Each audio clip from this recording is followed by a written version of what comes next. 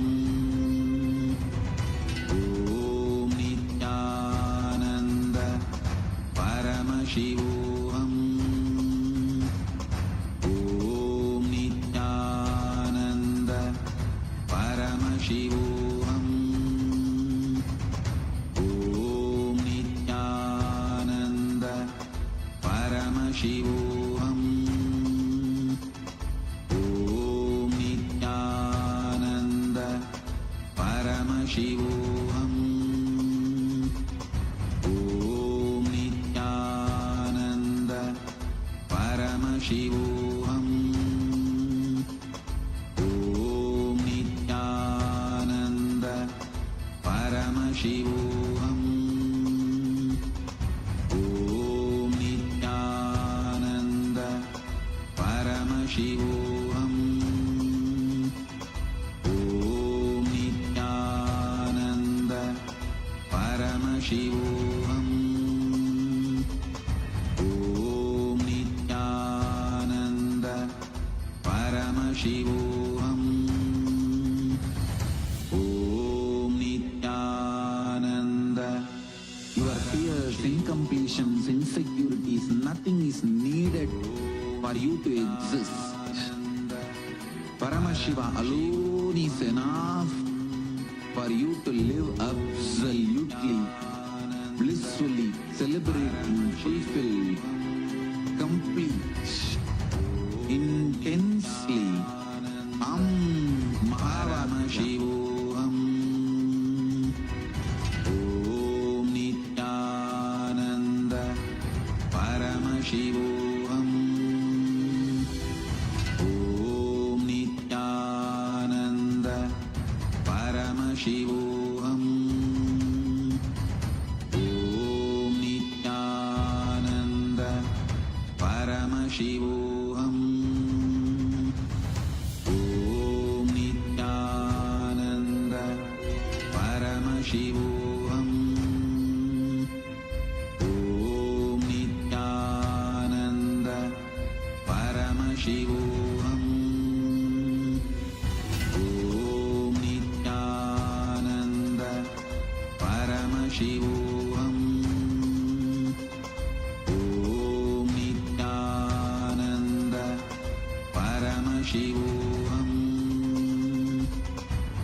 Om Nithyananda Paramashivoham.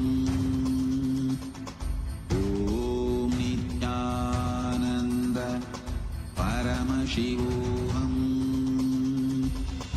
Om Nithyananda Paramashivoham. Om Nithyananda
Nithyanandam Paramasukadam Kevalam Jnanamurtim Dvandvatitam Gaganasrisham Tattvamasyaadhilaksham Ekam Nityam Vimalamachalam Sarvadi Sakshi Bhutam Bhavatitam Trigunarahitam Sadgurum Tam Namami. Nithyanandam to all the participants that are here with us. Welcome each and every single one of you that are tuned in today for the day 3 of Paramashivoham Level 3 program. And I'm so excited to have each one of you that have logged in, tuned in here with us. And just wanted to say today is a very, very, very special day, very important day where we are going to learn one of the most ever, I should say, a concept that all of us are so afraid about, that we all carry a lot of fear about. Understand all the fears that you have in your life is rooted in this one fear, fear of death. And today, that is the very subject that we are going to be learning about. And today, the deity being Kalabhairava Murti. Today's day is going to be filled with a lot of mysterious, mystical aspects of life being addressed in the most profound manner. Today, all of you are going to be having a very unique, exclusive, special process called the death meditation process. This process is going to be taking all of you through understanding about death, where you are going to literally live through death, go beyond death itself. All of us are going to be experiencing this amazing conscious death process with the grace and blessings of Swamiji. Swamiji himself is going to be conducting this. Make sure you do not miss out even a single part of the session. And there's so much of love from all of you. It's so nice to see all the participants here.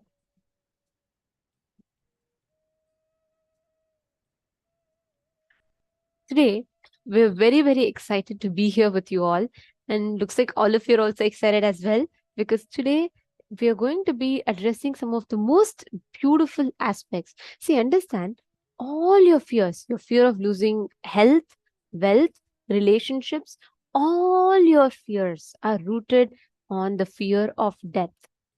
Addressing the fear of death is one of the most important aspects, because as long as you don't know death, even in life, every moment of your life, you're dying.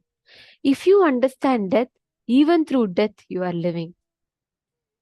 Today, we are going to be understanding experientially, going beyond our fear of death, and we are going to be doing it in the presence of an avatar, the most best ecosystem space you can have to experience and break your fears. And don't worry, it's not going to be terrifying for you. I know, because for me, at least, this concept, the moment I hear the word death, before coming to Swamiji, for meeting Swamiji, the word death itself, I used to hate it so much. I'd be like, why do we even talk about it? Why is that word even there? Like, I just do not like it. And I feel so much of fear just listening to that very word. And right after meeting Swamiji, learning about death, just understanding, having the right understanding about death and doing the death process liberated us from that fear. And not just that, you will become a powerful being where fear gets frightened of you. You can frighten your fears by facing your fears. And today, that's exactly what you're going to be doing. So thank you so much. I see so many of you showering your love in all the Zoom rooms I see. That's so sweet. It's so lovely to see that. And thank you.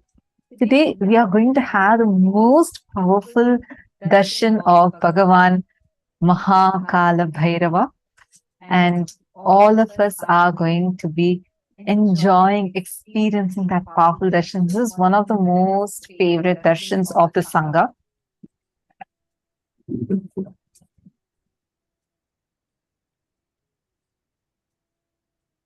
And every one of you that are here today, through the day, ask your questions and share your experiences, keep sharing your clicks, and we will be learning about it.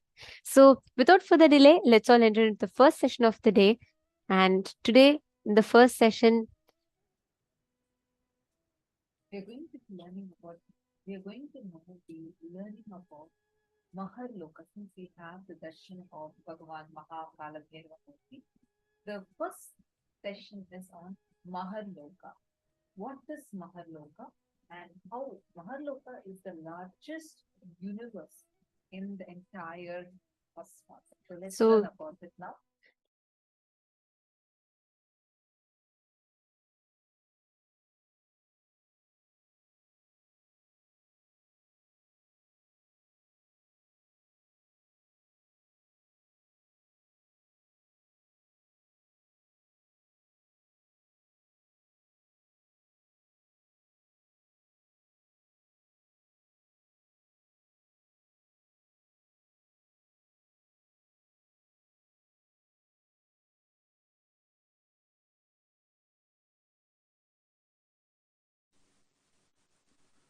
Suvar Loka is like absolute peace and joy and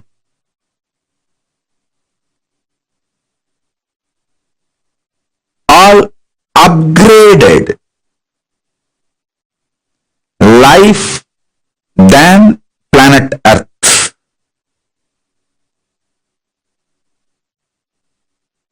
Mahar Loka is much higher than Suvar Loka. Higher level beings go there. When I utter the word higher level beings, don't have self-doubt, self-hatred, self-denial. Whether you are qualified, are you higher level being? Please be very clear. Let me make it very clear. Even if you have broken only one pattern due to the cognition, Swamiji is Paramashiva. He told me, so I will listen to him and break this pattern with this powerful cognition.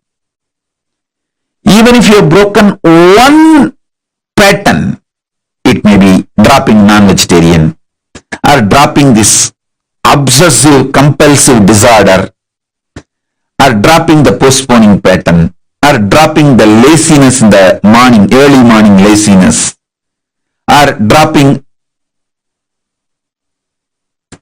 your shyness, dropping your fear to speak in public, even any one pattern, if you have dropped, cognizing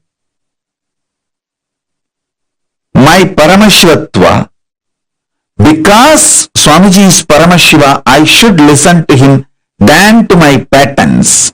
With this cognition, even if you broke only one pattern, you are qualified for the initiation. You are qualified to be airlifted,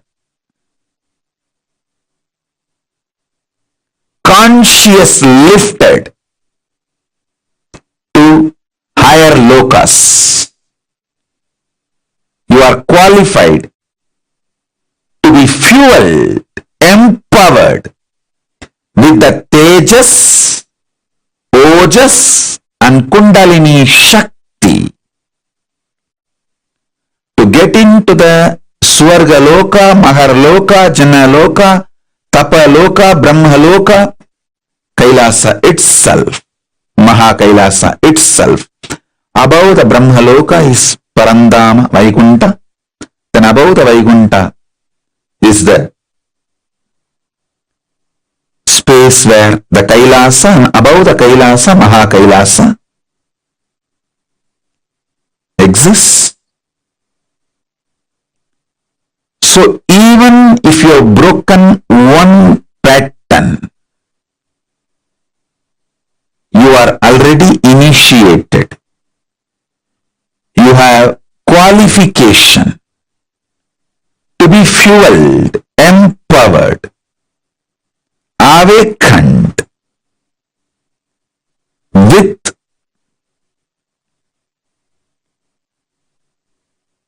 Tejas, Ojas, Kundalini, Shakti, entanglement, Shaktipada, Shaktinipada, initiation, and conscious lifted.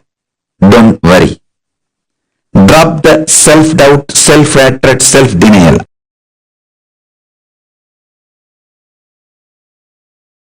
Oh, listen.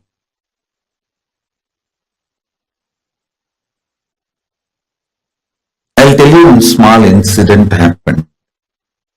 Once in the energization, one person came to me and said,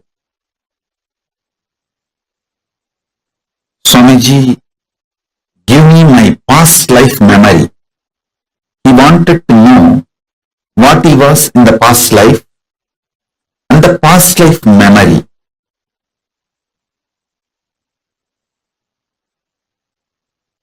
He has attended a meditation class, so end of the class, those days the physical energization.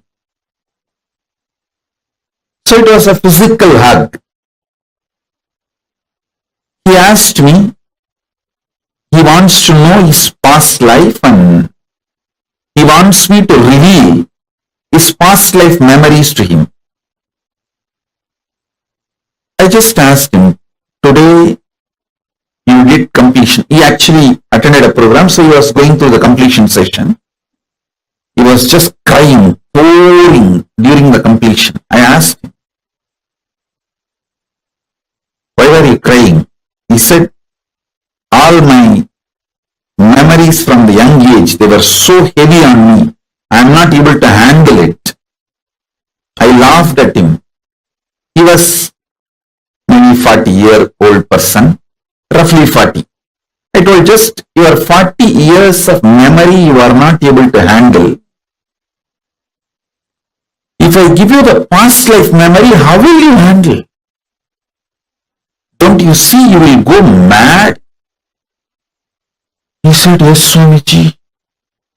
And he just left saying, yes, I don't want past life memory and all, you are right. And he left. I want all of you to know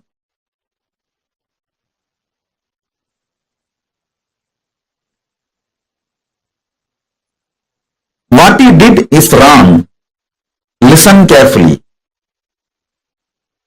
When he asked me, he wants to know about his past life, he was not wrong. But when I told him, will you be able to handle that memory? And he gave up, is wrong. He should have asked me, Swamiji, tell me how I can handle the large memory. Listen. Ability to handle large information without getting personally attached to it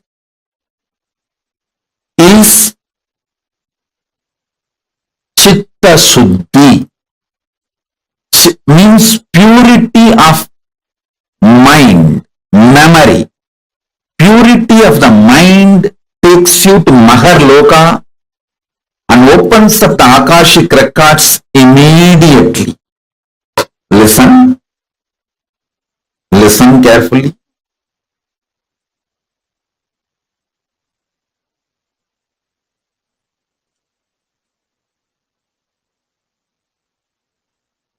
I am not teaching you any self-development shit. No, I don't believe in that. I am teaching you method to connect with Mahar Loka. Mahar Loka means Mahaloka, that largest universe and have access to all the knowledge of cosmos. Listen, but I am not teaching you completion for any frictionless existence. I am teaching you completion to connect with Mahar Loka, Mahar Loka.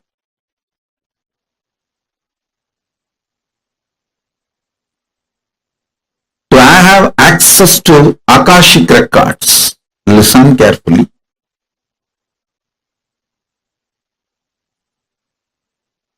Understand?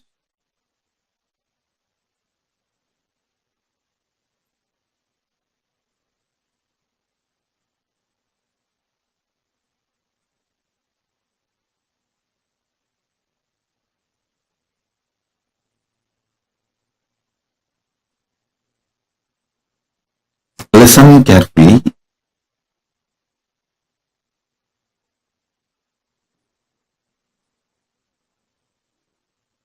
Handling large amount of material information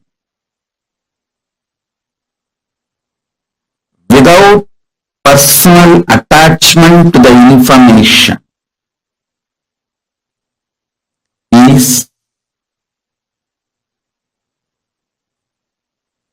Chitta Suddhi.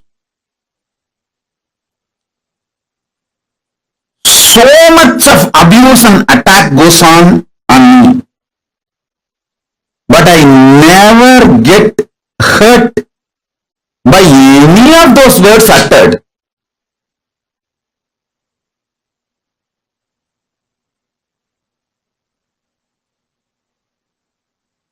So much people praise me. Oh, you are Paramashiva, you are this, you are that. I never get attached or get elated by the words they utter. I simply see how each person can be helped from the level they are. Understand? How each person can be helped. My mission is very clear. Make your vision for life clear. Do not allow cheap people's strong words, good or bad. Listen carefully. Cheap people's strong words, whether good words towards you or bad words towards you, do not give respect for it. From right person, even if it's a good word or bad word, give complete attention to it.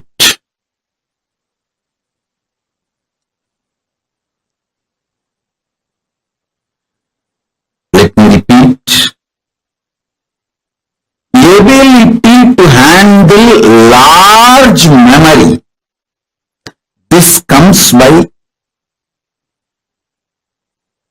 non-agitated, non-violent, non-reactionary, Paramashanta inner space. Listen carefully. Who wants you to expand and grow is a good person. Who wants you to fail is a cheap person. Anyone who has become successful will only want you also to be successful. Anyone who has wasted their life will not know how to become successful, and they will not expect you to be successful, and they do not know how to be successful. Listen.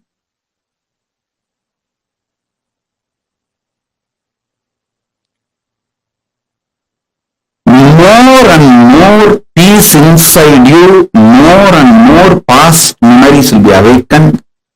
More and more peace inside you, more and more Akashic records will be opened. More and more peace inside you, more and more Mahar Loka will open. All of you take only one decision. Every day your sleeping time should be the time for deep completion. See, before falling asleep, if you develop the habit of doing completion for 20 minutes, 30 minutes, till you fall asleep. Even if you are tossing on the bed, just practice completion, do completion. Your breathing will be aligned towards deep sleep and you will fall asleep. If you do completion and fall asleep, the peace inside you will become like a, how the ice becomes intense spatika. Same way the peace inside you will become Paramashanta. Listen. Ice. For a long time, if it was not disturbed, if it did not melt down, it will get solidified and that becomes spatika. Ice added with a quality of carbon becomes spatika linga, spatika stone. If you received Atma Linga, you will know that is spatika actually. Spatika is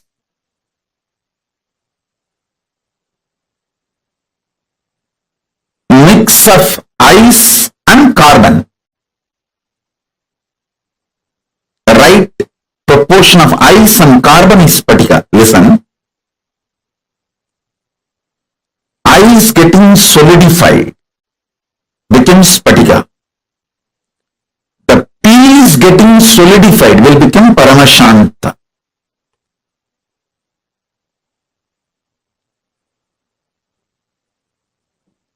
One of the greatest achievement human beings should do in their life is this Paramashanta.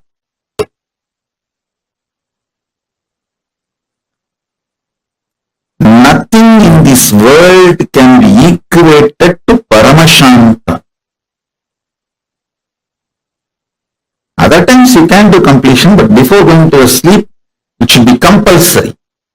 So that the peace gets solidified inside you, like it becomes a rock of peace on which you can stand forever.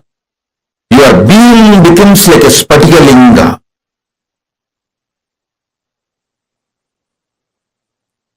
Now whatever I introduced about Akashic Records and Mahar Loka, please type. Then I will take you to the next step. Oh, listen. I will repeat again. Listen. Whenever the memories come up in you, when you get personally attached to it, you flare up. One bad word uttered by your father or mother or uncle 10 years before, still you flare up and suffer for it. Listen carefully. One disrespect done to you 20 years before in some friends meeting or family gathering, even now you remember and flare up. This is what I call getting personally attached to memories. I'll tell you one story. When you hear somebody else got disrespected, you don't flare up. But when you feel or your own or you are disrespected, you just flare up. This flaring up due to personal attachment reduces your ability to live. Listen carefully. Your freedom is not your ability to physically travel where you want.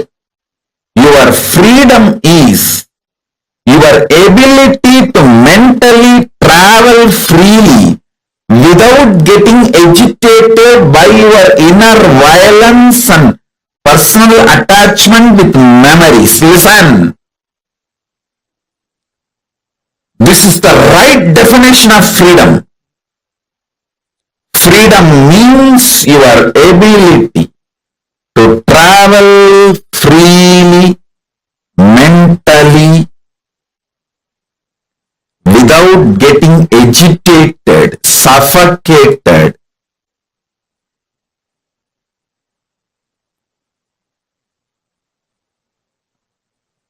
through the personal attachment with your memories.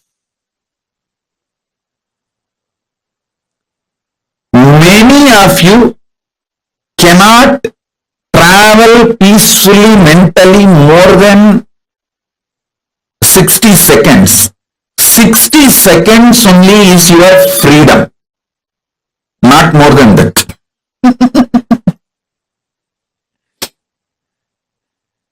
How many of you are understanding what I am saying?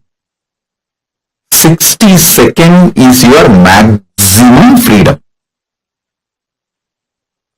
Actually, the freedom should not be calculated in the length, but it should be calculated in the time. Freedom should not be calculated in meter, kilometer, unit. It should be calculated in the second, millisecond, minute, unit.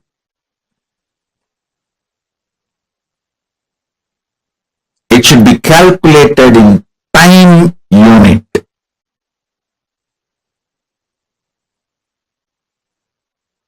How many of you understand this? Every second, minute, third minute, you get agitated, irritated, reaction starts inside you, whether you get triggered from outside or in your own memories trigger due to your personal attachment to your memories. Past informations triggers. How many of you understand that?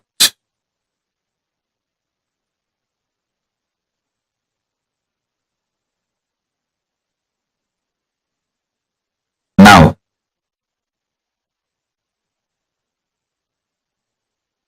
all of you take a few minutes and type what I explained now. Your freedom should be measured on time, not on meter. It is not your ability to move around. It should not be measured by the ability to move around, number of meters, kilometers, all that. Your ability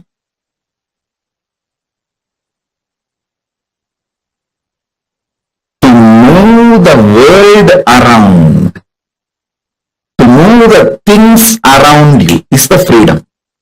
I don't move even out of the room I am staying, but I move the whole world.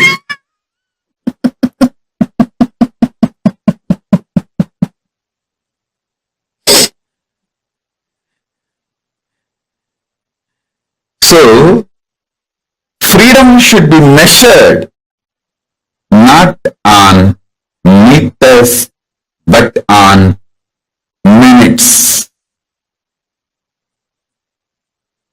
The whole fundamental shift need to happen about measuring the freedom. The number of seconds you are able to freely handle your memories in the inner space without getting triggered, agitated, irritated, frustrated, suffocated, pained. That many seconds you are free. Freedom should be measured on seconds, not on meters.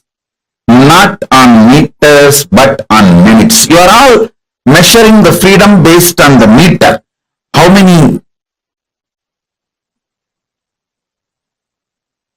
states you can travel, you are free to travel. How many countries you are free to travel.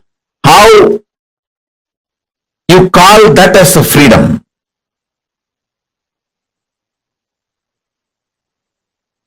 Actually, the real freedom is ability to freely handle all the memories without getting agitated, angry, triggered, powerless, pained, frustrated. That's exactly, precisely freedom. Listen.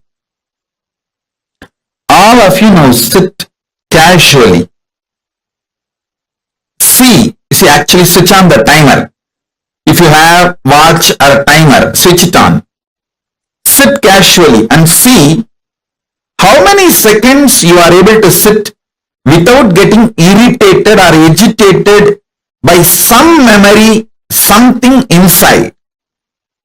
Without getting powerless, powerlessness, pain, agitation, irritation, without having any of the trigger, reaction.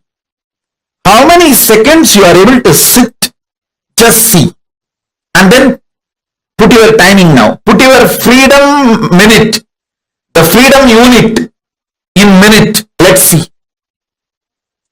Let's measure each one's freedom. If you understand what I am saying, this freedom, then you will be able to understand the Pusalar Nayanar story. The great Nayanar who built Shiva temple in his inner space, for which Paramashiva attended, rejecting the stone temple built outside by the king of Pallava Vamsa. Pallava king built a huge stone temple. Shiva told, your Kumbhabhishekam, you postpone it because I have to attend the Pusalar's Kumbhabhishekam, who built temple in his inner space. If you understand this concept of freedom based on minute and Pusalar Nayanar story, you will be able to understand very well why Paramashiva decided to go to Pusalar Nayanar's inner temple.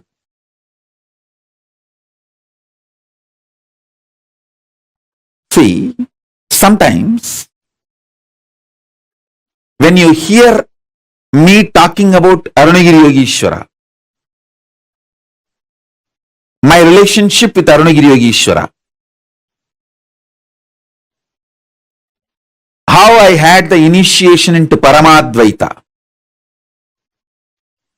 even if you don't agree with all my lifestyle, theories, principles, you feel, I think this is possible. This is possible. Maybe this possibility is available even for me. Not only for him, even for me it is available. It is possible. That clicks. Anything which clicks with you as possible, that is yourself in Mahar Loka. Listen. The part, the whole which you deny due to your self-doubt, self-hatred, self-denial, SDHD, that personality, that identity, that self is the Swarga Loka, self of you.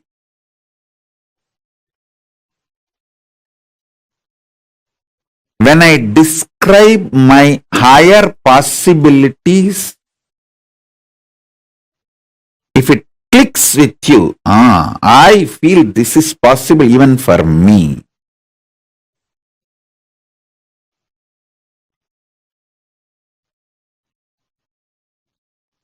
When I narrate about Arunagiri Yogeshwara or my death experience in Varanasi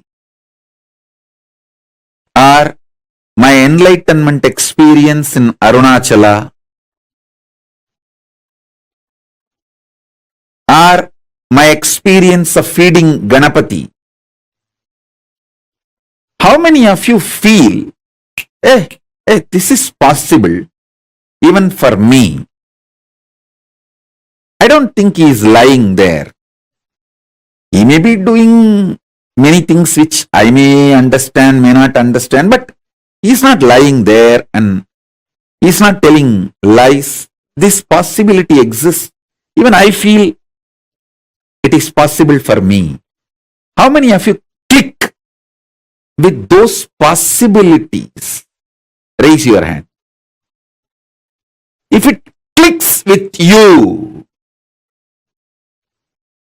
that personality, that self of you, which clicks with the higher possibility, is your identity, your self in Mahar Loka, Mahaloka.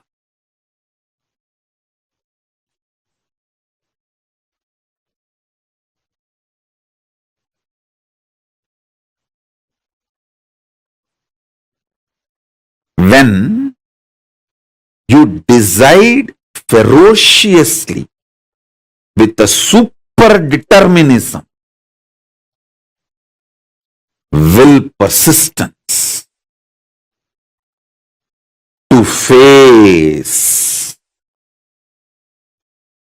your highest possibility which is clicking with you, you manifest yourself, you face yourself spontaneously in Mahar Loka. I tell you, when I heard the story of Nambiyandar Nambi feeding Ganapati, I had the glimpse of my possibility of same.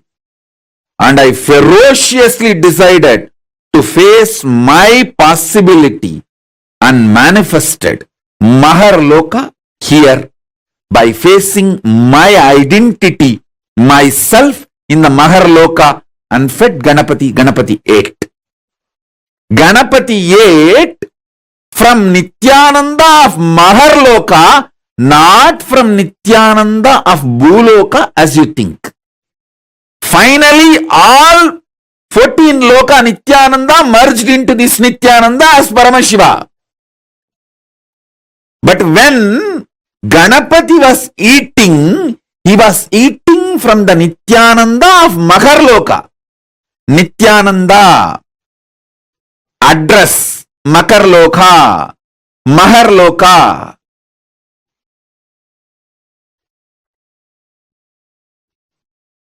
Nithyananda who stays in Mahaloka, from his hand Ganapati ate. Not the Nithyananda whose ration card address is Bhuloka. The beauty is that Tiruvannamalai is such an amazing cosmic airport. You can just beautifully slip, go up, come down very smoothly. The whole ecosystem's chemistry is that. Nithyananda staying camped at Mahaloka, fed Mahaganapati. So understand that.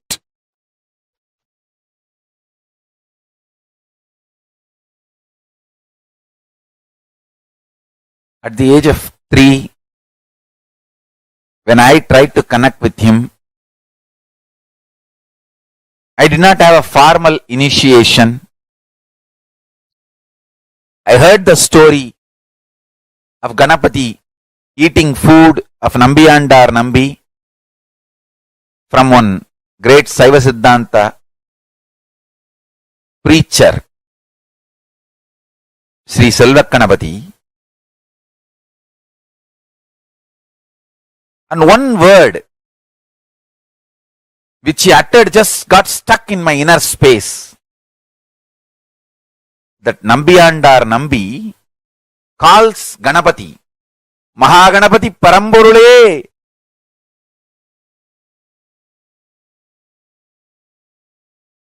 வந்து என் பூஜையை ஏற்று உண்ணமாட்டாயா? That calling, the way Selvaganapati described, he is such an amazing teacher and preacher. The way he described, Mahaganapati Paramburule, that word just stuck in my heart. I came home and started doing the same. Of course, I did all my drama with Ganapati. I had many days playing with him, and it is not that day one he immediately ate. All that is different. All that I have described detailed 3-4 times in earlier satsangs. Please watch those satsangs to know the whole story.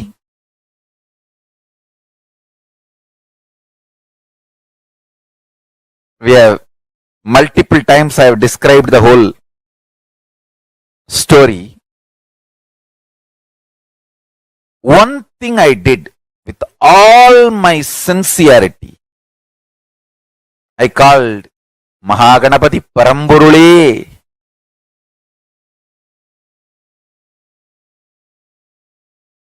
To come and have prasadam, Nivedyam. Understand?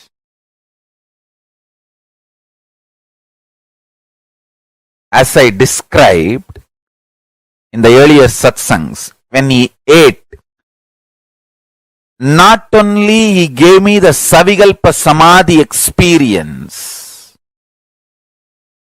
he gave me such powerful experience of Nityatva. He opened the doors of Nityatva for me.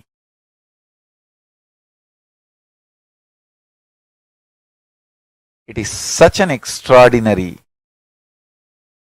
eternal bliss.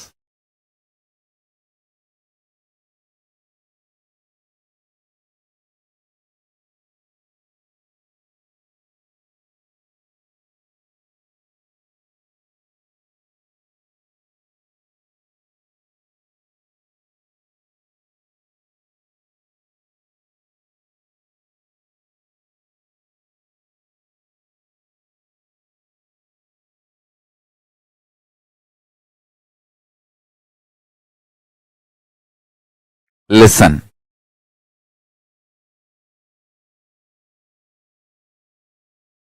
I am talking out of sheer truth, simple truth and power of truth.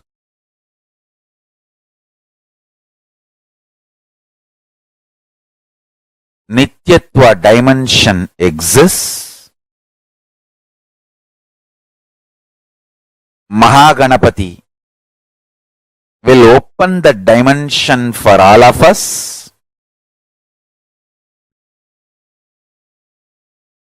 Connect with him, call him with this simple prayer, Mahaganapati Paramburule. It means that, O Ganapati, the ultimate existence, ultimate source. Paramburule means the ultimate existence.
This is Belingal. I from Norway.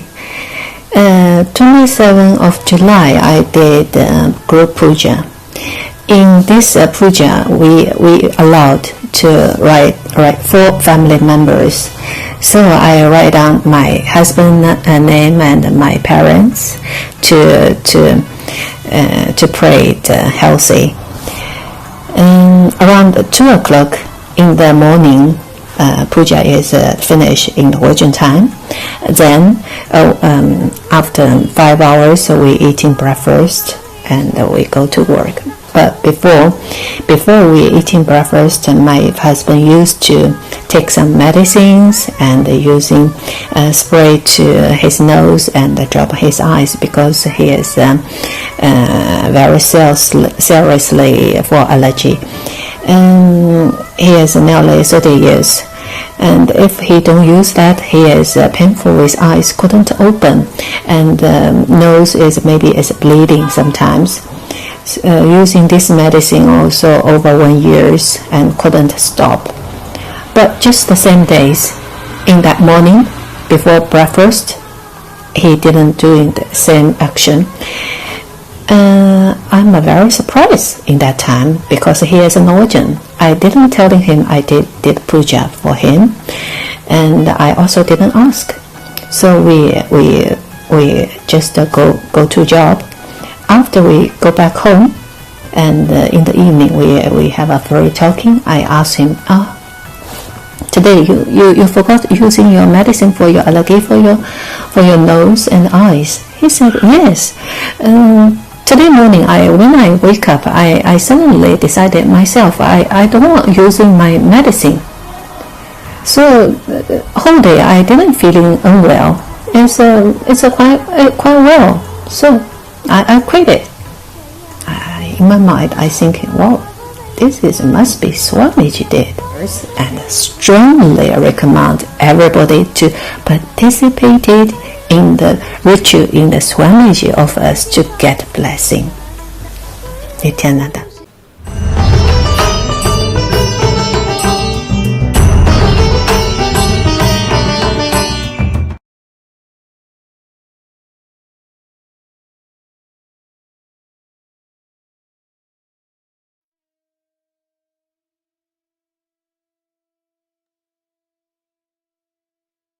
He revealed one of the most important truths about Mahar Loka in this session, right? Swamiji was revealing to us about how Mahar Loka is a space where all the memory, information, your inner space expands in Mahar Loka. Because literally it is there, all the information is stored, the Akashic readings dimension. So Mahar Loka, literally, Swamiji tells, like every human being has the ability to store 250 ships of memory. Like if I have huge 250 ships of memory, like 250 ships, and fill that, stack every corner of that with books, how much that would be, right? That much amount of memory is awakened in you. Your ability to process, digest large amount of Loka.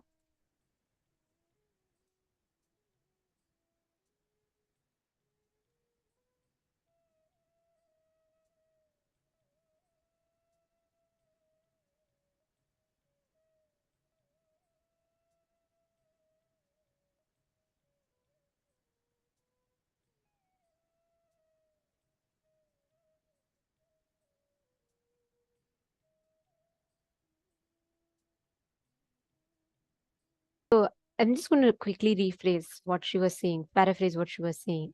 So, for the people who have no self-doubt, self-hatred, Swamiji is Paramashiva. He told me, so I will listen to him and break this pattern. With this one powerful cognition, even trust on Guru, when you just take the decision, when you just do the action, that immediately qualifies you to Mahar Loka.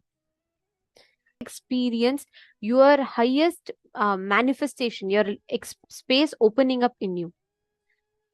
And many times, whenever you feel stuck, you don't know, you have tried all that you can. and you feel like, it is not working for you. At that time, once the car got stuck in a small, what do you say, in a small depression kind of a thing in the land. So the car got stuck in that hole. So this son was trying to push the car out. So the dad was there and he was watching. The son is trying, he's heaving and grunting and he's trying to push. Then the father tells, "Come on, son, you can do it, do it more." The son looks at him, very irritated, but still he's like, okay, fine. And then at some point, the son starts getting exhausted. And then he's still trying to push. And then the father keeps telling him, "No, use all your strength, use all your strength." Then the son gets very irritated at him and looks at him and he yells, "What do you mean use all your strength? I am pushing with all my strength." Then the father says, "No, you're not pushing with all your strength. Even I am your strength. You're not pushing. You're not taking me. You're not taking my help to push it." And then the father goes and helps him push. This is literally what an avatar does. Because with an avatar in life, literally it is like how much ever you try from your experience, right? How much ever you try from your possibilities, there is always a limit to it. There is always like, you're not able to do, there's always some limit with your possibility. With Swamiji, with an avatar, it is just the whole space beautifully opens up for you. You have that unlimited resource which you can keep using. That space is Mahar Loka. That opening up of that possibility is Mahar Loka. Understanding? So whenever you break a pattern with that one decision, you open up Mahar Loka in you. Our one human brain can store huge amounts of information. But many times we all get stuck. Continuously, we all get stuck with our limited patterns, ideas, understandings, and we limit ourselves. Tell me this, how many of you feel your brain cannot process too much information? You are very aversive towards lot of information being given to you. Like, let's say, for example, if I give you like a 300-page encyclopedia to sit and read right now, and you'll have to go through all of that. By the time you finish some mitzvah, you'll feel like, oh my God, this is just too much of information to process. How many of you experience that? Or in your office, if you have to review a document and then you're going through, but at some point you feel like it's just beyond my brain can't process it right now. I need a break. How many of you feel like that? Put yes in the chat. Yes. Okay. So many of you putting yes. Understand that means you are not expressing, empowering the Mahar Loka existence of you. Like how you are existing in Bhuloka, you exist in all the 14 planes. Okay, there are 14 lokas, parallel universes, and you exist in all of them simultaneously. But whenever you are stuck with these patterns, you strengthen your existence in the lower lokas, not in the higher lokas. Understanding? So the more and more you get stuck with that, the more and more you do not move, you do not complete, you do not break free from that. You are only empowering your existence in lower lokas. Next time you feel like there's too much information to process, you can't handle it, right? Just decide to complete, just decide at that time, consciously decide, no way. I am going to do it, and do not entertain that pattern. Because your brain can store so much of information. It is just that we are conditioned to believe that, okay, this much only I can do, this is all I can do. Let's do a small exercise to understand this better. I request each of you to pen down 5 major problems, issues, or patterns you're facing in your life, which you really don't know how to break. Write down 5 such cognitions. Like, for example, you get extremely agitated when you're not making things on time, or you get very, very insecure, irritated when the people you want to be with are not listening to you. There are some patterns, right? Something that we get triggered. Write down all 5 such areas. Take a few minutes, look back, visit your life, and pen down.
pattern that you're stuck with.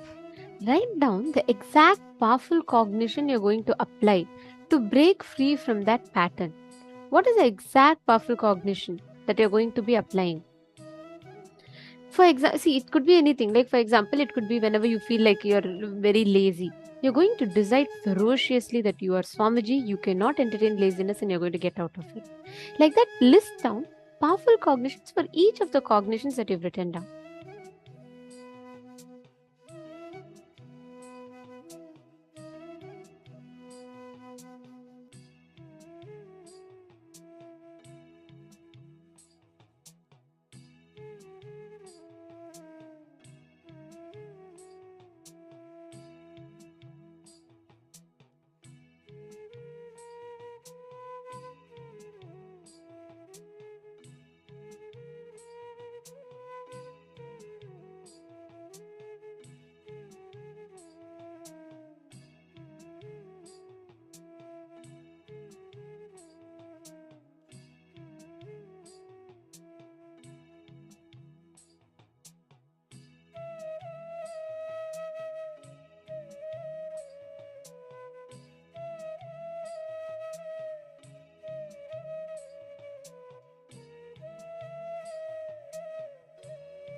any pattern in life, just your one decision is enough to break it.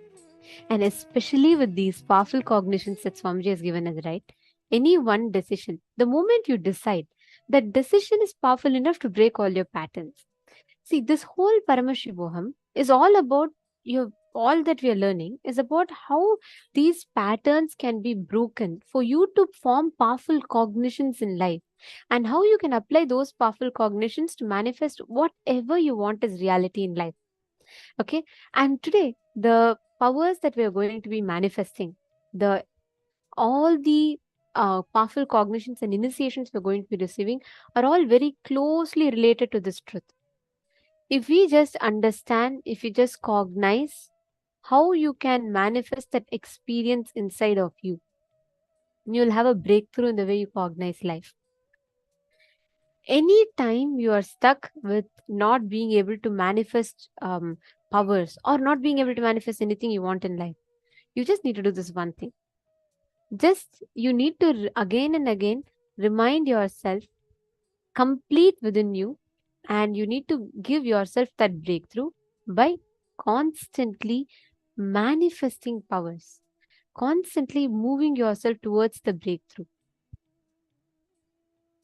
Okay, so today all of us are learning about, we're all going to be having the death meditation process. And please understand, today's death meditation process is something that's very, very, very powerful, because it is literally going to be breaking free you from all the wrong definitions, ideas you carry about the death, fear that you carry about death, all the wrong incompletions, patterns you carry about death. Completely, Swamiji is going to be redefining all of them.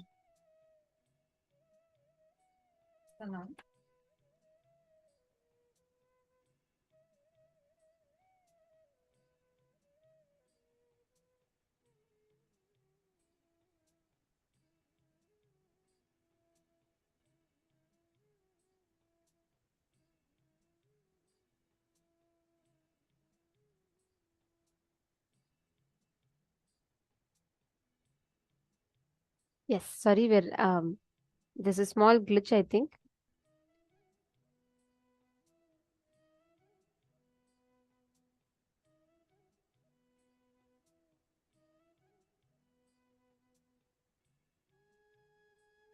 Nithyananda, please bear with us. We're fixing her audio issue and you'll be able to hear her soon.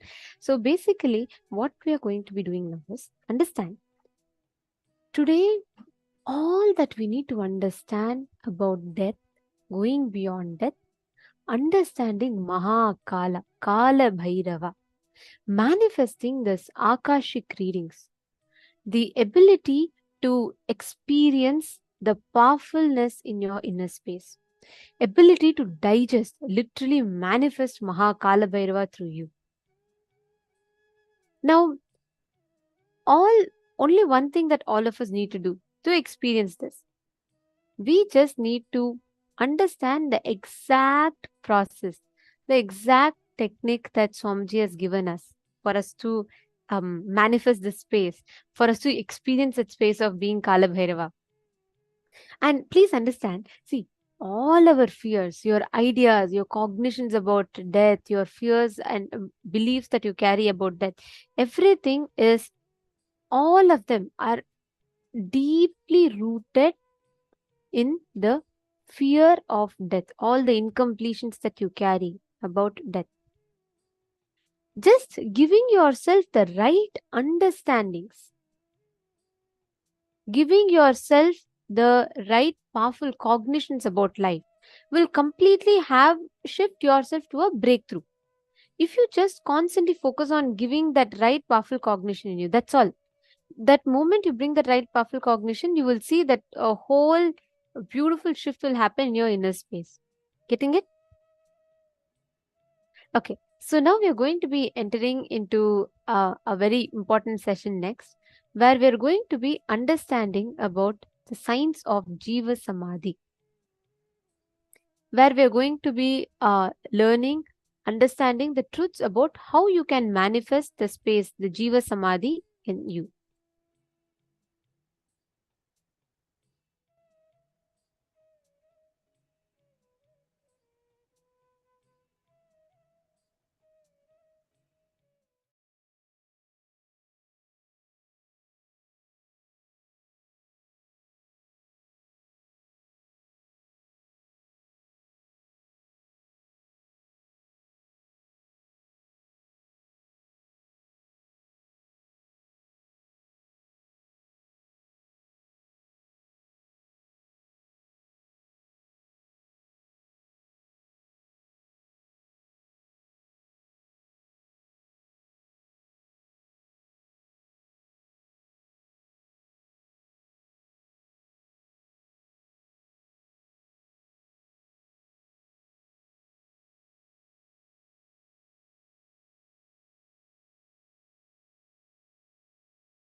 First, nothing can be destroyed. Please understand, none of your actions, thoughts, plans, emotions, words, nothing can be destroyed. Everything is addition to existence.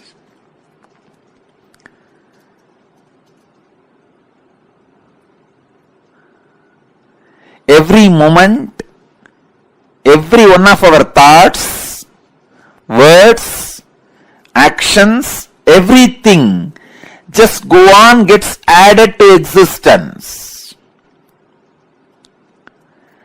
10,000 years ago, what rishis were doing on the banks of Saraswati is still available in the cosmic archives as if it is happening now. Please understand, 60,000 years before, what human beings were doing in the Ganges civilization is available as if it is happening now with the 4D clarity, not just 3D, 4D clarity. Nothing can be destroyed in the world. Everything is stored.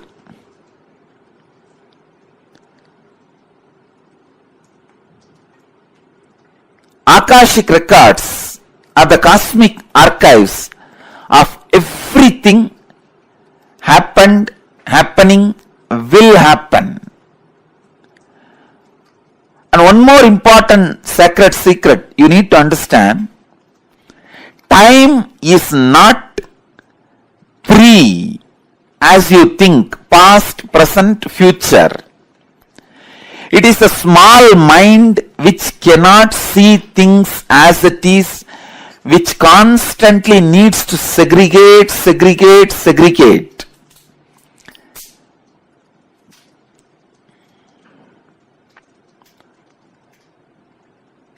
For example, if you keep a fruit basket on the table, ordinarily if you look, you will look in one moment and you know it is a fruit basket and 5 different fruits are there. But for a child, it cannot grasp the whole thing immediately.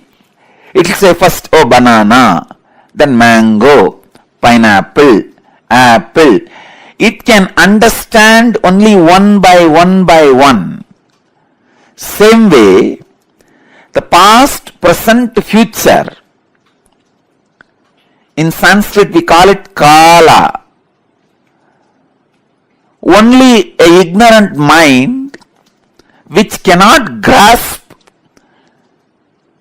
perceives as past, present, future. But in truth, it is not 3 different things.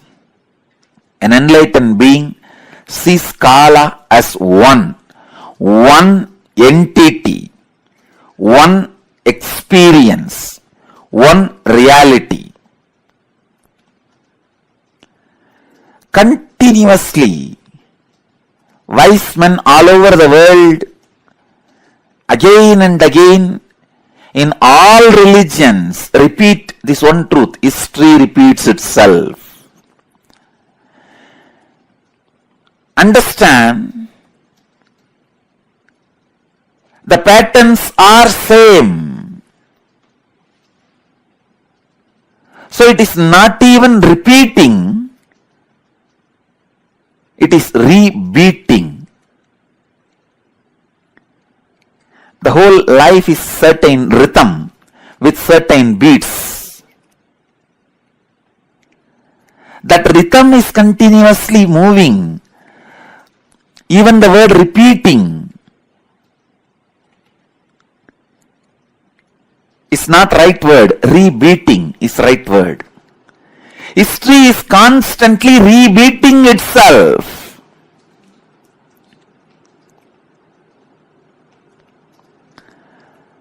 because past is not independent of future and future is not independent from the past.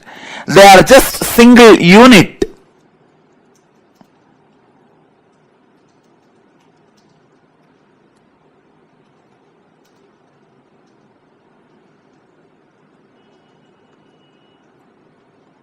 Your innermost consciousness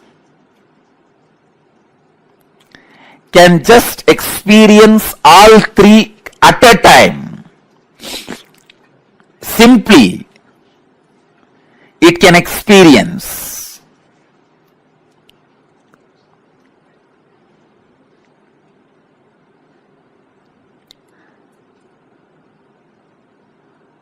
Past, present, future. All these three are just the very integral part of your inner space. When your consciousness leans towards past, it is caught in greed. When it leans towards the future, it is caught in fear. When it is sitting with the present, it is inspired.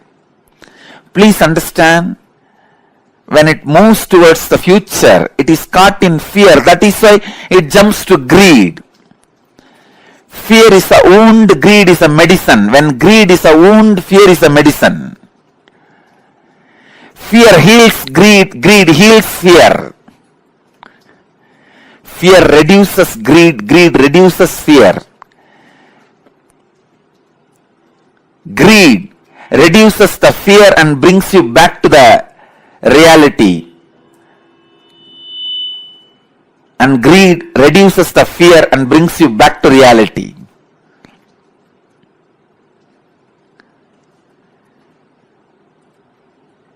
Past, present, future. All three are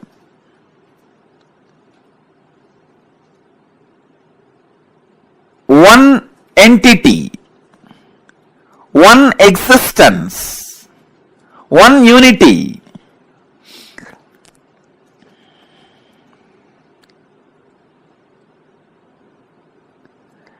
Just with the consciousness which does not get stuck in the fear or in the greed, you can see the whole.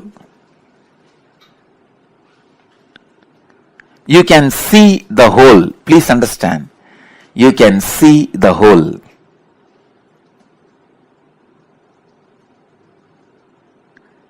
Past, present,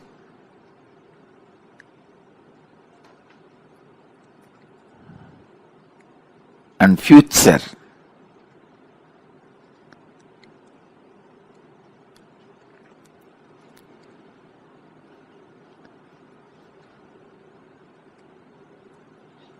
I'll give you a very simple understanding.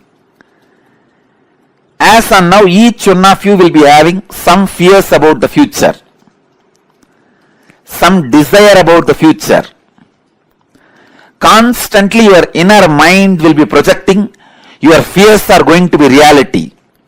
But your desires are saying, no, your desires should become reality. So now leave both. Leave the fight to your fears and desires. You just back out in the fight without supporting fear or desires. Please understand. If you just distance yourself from your fears or desires, even now, just distance yourself, back out, and look at the future without any of the projection. You will simply be able to see your past, your future, your present. All three of them does not have watertight compartmented separation or boundary walls. It is just one flowing into the another. Akashic Records are the verbal, visual, five-dimensional document. When I say five-dimensional, I mean any incident as it is happened, including the smell that was there at that moment. The smell and the feeling of touch means the weather, temperature, visual, sound, and the emotion. All five dimensions are packed and recorded in the Akashic Records. Please understand, just like a film in the camera captures two dimensions of visualization and verbalization. In the video camera, visualization and verbalization both are captured. Same way, the film in the cosmos is a space. In the space, all five dimensions, sound, visuals, smell, taste and touch, all five dimensions of whatever is happening is continuously getting recorded.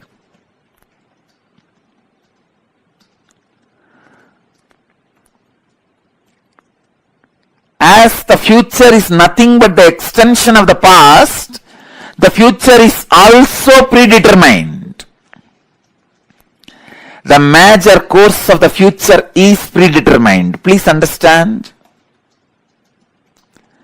In the past, in India, people were sitting on the floor, having plates and eating with the hands.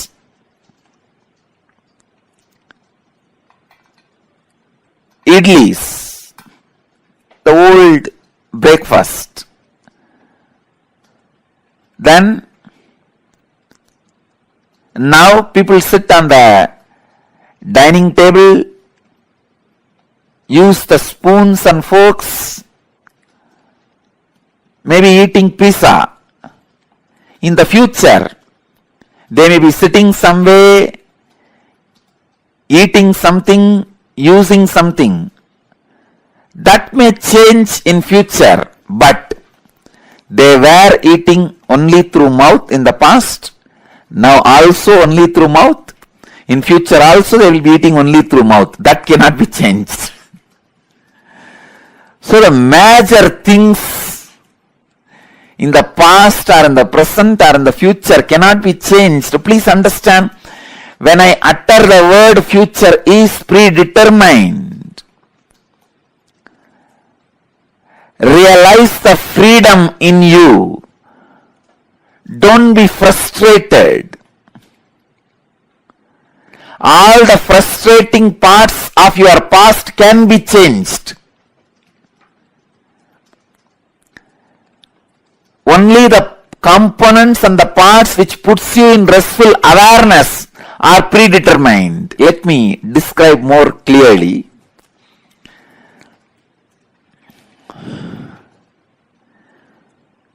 The parts which affects you with fear and greed always have a possibility for innovation. If you are affected by the fear of a snake or greed of something, those things can be changed in your future because that is not reality. But there is something which is reality, which always puts you in restful awareness, that cannot be changed. Let me give you one example from Vedanta. I know I am talking about very subtle concepts, very subtle truths. If you are a new person, new visitor, and it is too much for you, I sincerely apologize. But the subject Akashic Records is too big subject. I have to reveal the truths.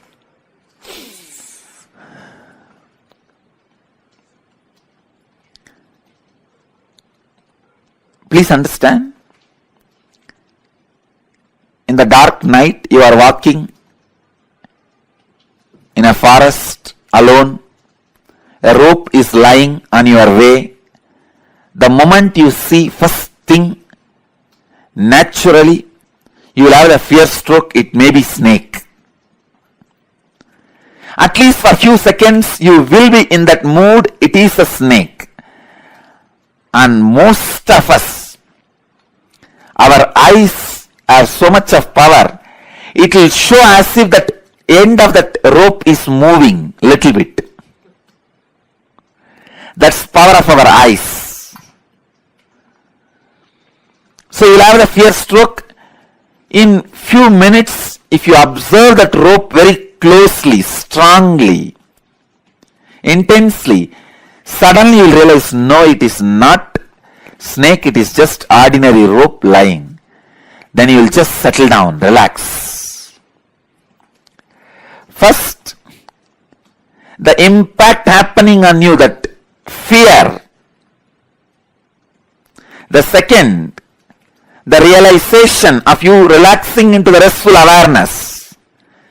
So these two components are there in this whole incident. This falling back into the restful awareness can't be changed even in future. The restful awareness is reality that does not change in the past or in the present or in the future. When I say future is predetermined, I mean the component of the restful awareness is predetermined. You have to fall back on the restful awareness. So be free. You have no suffering. No incident in your future can destroy you. You have to fall back on the restful awareness. It is predetermined destiny of every being. But the component of this fear can be changed. Instead of the fear of the snake, you may superimpose alligator on that rope. If it's a big rope with few stones around it, few leaves placed around, you can project an alligator instead of snake. So the possibility of the projection is the changeable part of your future. And the possibility of falling back on the restful awareness is predetermined part of your future. When enlightened masters say future is predetermined, they are saying the truth. When enlightened masters say future can be changed, can be altered, they are saying the truth. Please understand. When enlightened masters are saying future cannot be altered, it is predetermined, they are saying the truth. When enlightened masters are saying future can be altered, it is your freedom, they are saying the truth. When enlightened masters are saying both are truth, they are saying the truth.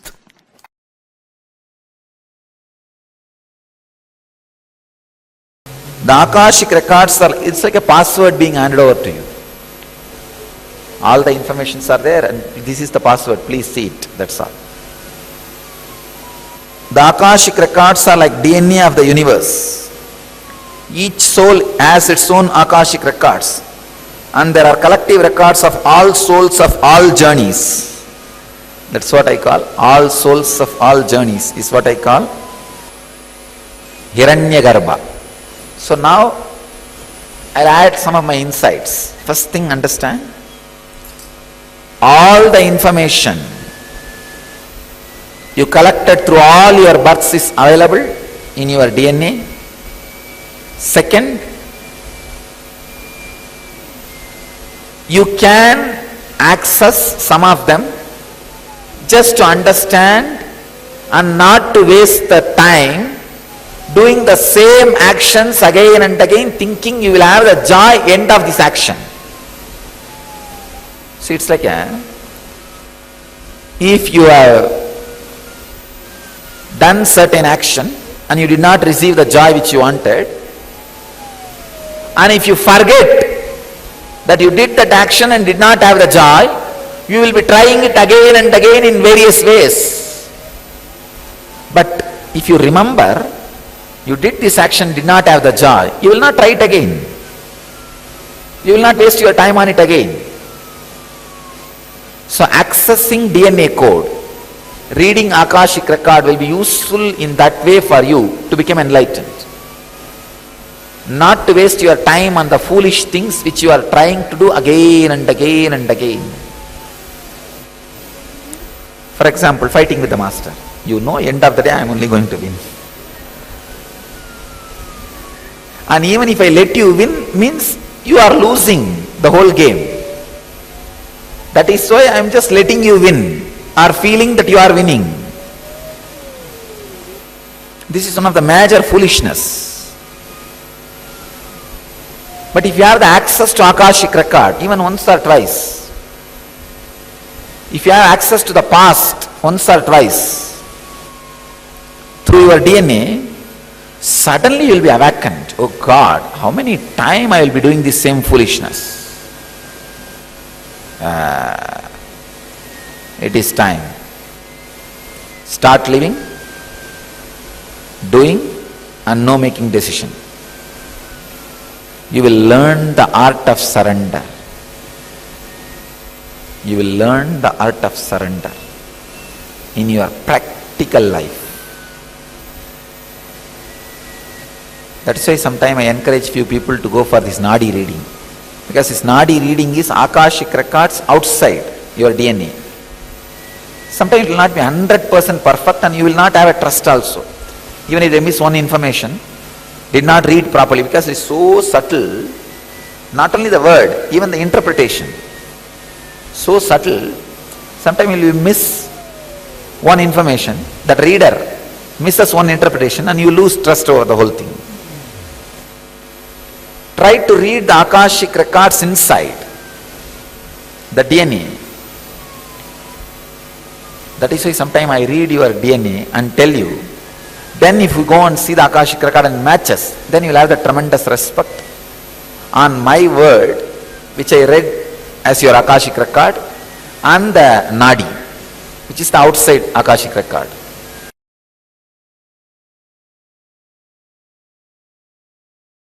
From the pure space of Kalabhairava,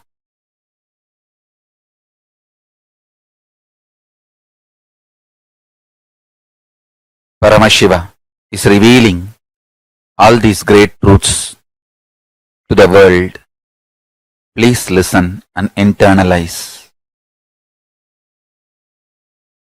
All these truths are independently powerful and capable to make your consciousness into super consciousness. Your consciousness is the seed, it is a possibility. If you understand these great truths, it can flower into super consciousness. The seed is waiting to flower to achieve its completion and fulfillment. Listen and cognize these truths, you will achieve completion and fulfillment, ultimate enlightenment. Listen. The first truth.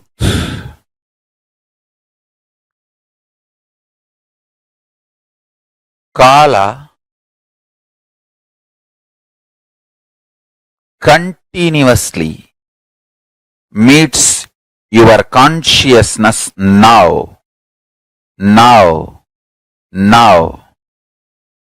So the mood of your body, your mind, your physiology, your psychology you keep now plays a very important role in your whole life.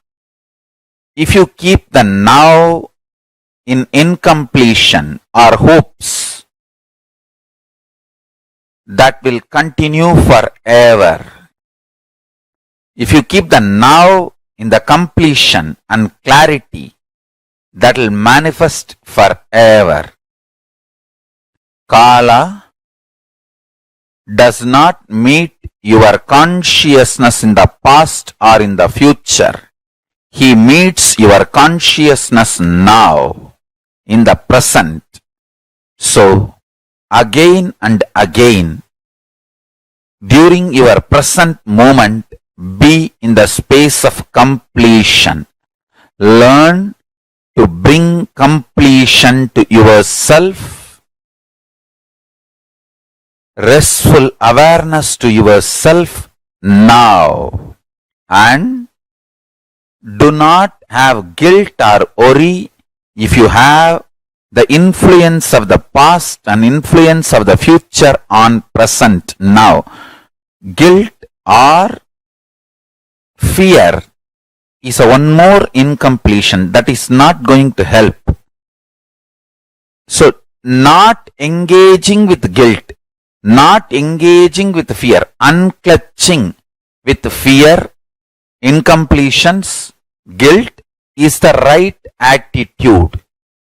Understand the official attitude towards incompletions, towards guilt, towards fear is unclutching, and all the further manipulation of fears, if you unclutch, life will become worse. All those fears are manipulation of fears. All those multi-level fears do not have the real existence. They are delusion. Constantly invading your inner space to destroy the possibility of enlightenment. Please understand. Anyone who comes to simple awareness stops behaving agitated, immature, rough, like multiple personality. All this layered fears, fear, guilt, powerlessness, incompletion are layered. Please understand, this is the Deva Rahasya. They all do not have influence over your present moment. This present moment, you meet the consciousness. Consciousness meets Kala directly. So, any practice you do in the present moment, for example, you declare completion.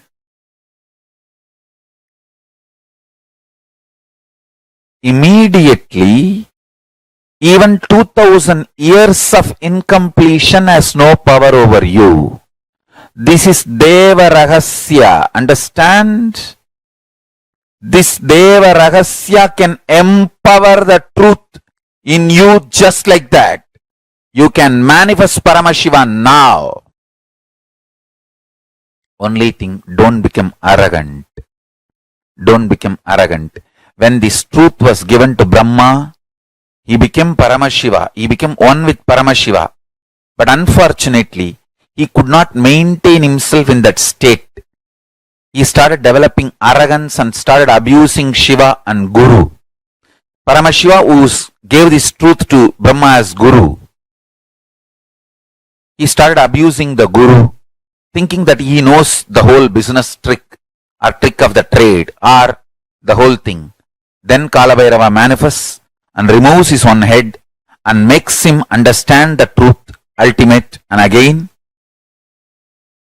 gives him back the Parabrahma space, and Brahma continues to do his responsibility of creation. Understand, Kalabhairava is eternal compassion, eternal love. Whenever you express love, even in simple acts, like giving a smile, giving a sweet hug, without calculating, even simple act you do, the strength you feel is Kalabhairava's strength. It is Kalabhairava's strength. Extreme compassion, extreme joy, extreme ecstasy.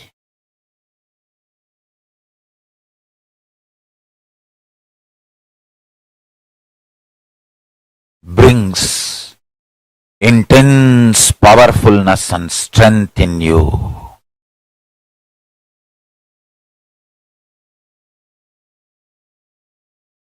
Just go on be sharing smile and love to anything you see. Hug anything you see. If you don't have any object in front, hug the air. You will build strong body and heavy muscles like Kalabhairava. Listen. Listen to this Deva Rahasya. Look everything you see with love. Hug everything you see, including the air. You will build healthy, powerful, heavy body and grounded being. Superconscious flowering. Sannyasa is seeing everything you see through love, hugging everything you see. One with everything you see.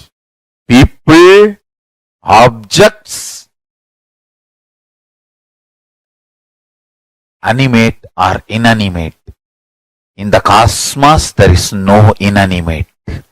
In Kala, there is no inanimate. It is a space where the Big Bangs and black holes, planets, suns and stars and moons evolve billions of years exist and dissolve spontaneously, simultaneously, without gap. Billions of years without gap. Meditate on it. Meditate on it. Meditate on it. It is Deva Rahasya. The moment you understand this, your third eye will open up.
Nithyanandam, I hope all of you are able to see us and hear us now. You're able to hear me now? Wonderful. Okay. What does Deva Rahasya mean? What is Rahasya? Rahasya means secret. Deva Rahasya means, see, there is in Bhagavad Gita, there's a chapter called as it'll be called as Rajavidya Rajaguhyam, where like Bhagavan Krishna will say in one chapter that what I'm teaching you is Rajavidya, royal knowledge and royal secret, Rajaguhyam. This Rahasya is the secret knowledge that is there and passed on only from Guru to disciple. Raja Rahasya is the royal secret. Deva Rahasya is a secret of gods, and that secret is what Swamiji revealed to all of us now. The Akashic Records understand whatever has happened, happening, yet to happen. All three of these are given to us, are actually stored in the cosmos in the form of cosmic archives. And that cosmic archives, those records, archival records, are called as Akashic readings or Akashic records. And the key to these Akashic records are available only with the avatars. And those Akashic records are accessed by the avatars, revealed to all of us. This is what is this Akashic readings. I hope all of you are catching it so far. Yeah, are you all getting what this Akashic readings mean? So we actually have this as a power that Swamiji has initiated us into. Anything Swamiji starts, Swamiji initiates it to all of us. And Swamiji has initiated this power to us, and which is what is the Akashic reading initiation. And today we are going to be receiving that. Any of you have any questions? You all can take a few minutes and post it now. And even earlier, if you had asked some question, and if we had, see, again, I just want to tell, we have like 10 rooms. So in case we have missed your question, I sincerely apologize for it. Please do repost it again, and you can put it in capital letters. Just type it as question and then put the question normally. Just put the question so that we're able to see and answer your questions.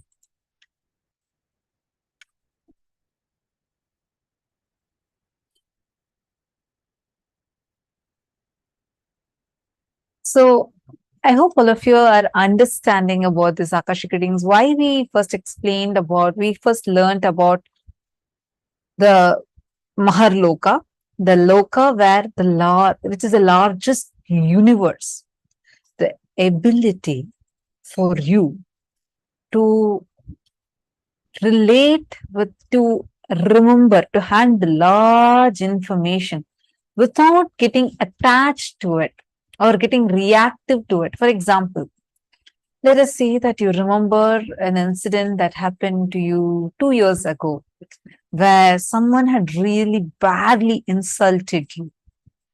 How do you feel? You start reacting inside you the moment you remember it. Does it cause powerlessness in you? Does it pain you? You feel like almost crying? Then that means you are getting attached to that particular incident and you're reacting for it. Are you all getting it? Okay, I have a question. Sorry, I'm not able to read your name. It's in Chinese, but you're asking a question. Ma, can you explain why the future is both changeable and unchangeable? Yes, sure. Very beautifully, Swamiji is explaining to us in the satsang how the enlightened beings again and again say future is already predicted and it is unchangeable. And enlightened beings also say future is changeable. And Swamiji said both of these are true. When enlightened beings, enlightened masters say that future is changeable, it is true. When masters say that future is unchangeable, that is also true. And when they say that both it's changeable and unchangeable, that is also true. Now, what does it mean? Wang Yi Yu. has asked this question.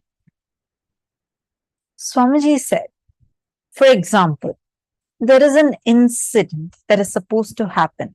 Let us say that the same example Swamiji gave, I'm going to repeat it and then I'm going to explain to you in some more from what I understood. Now, for example, you're walking at night, you see a rope lying. Immediately you get a few strokes thinking that rope to be a snake. Now, you seeing this and reacting to it is fixed.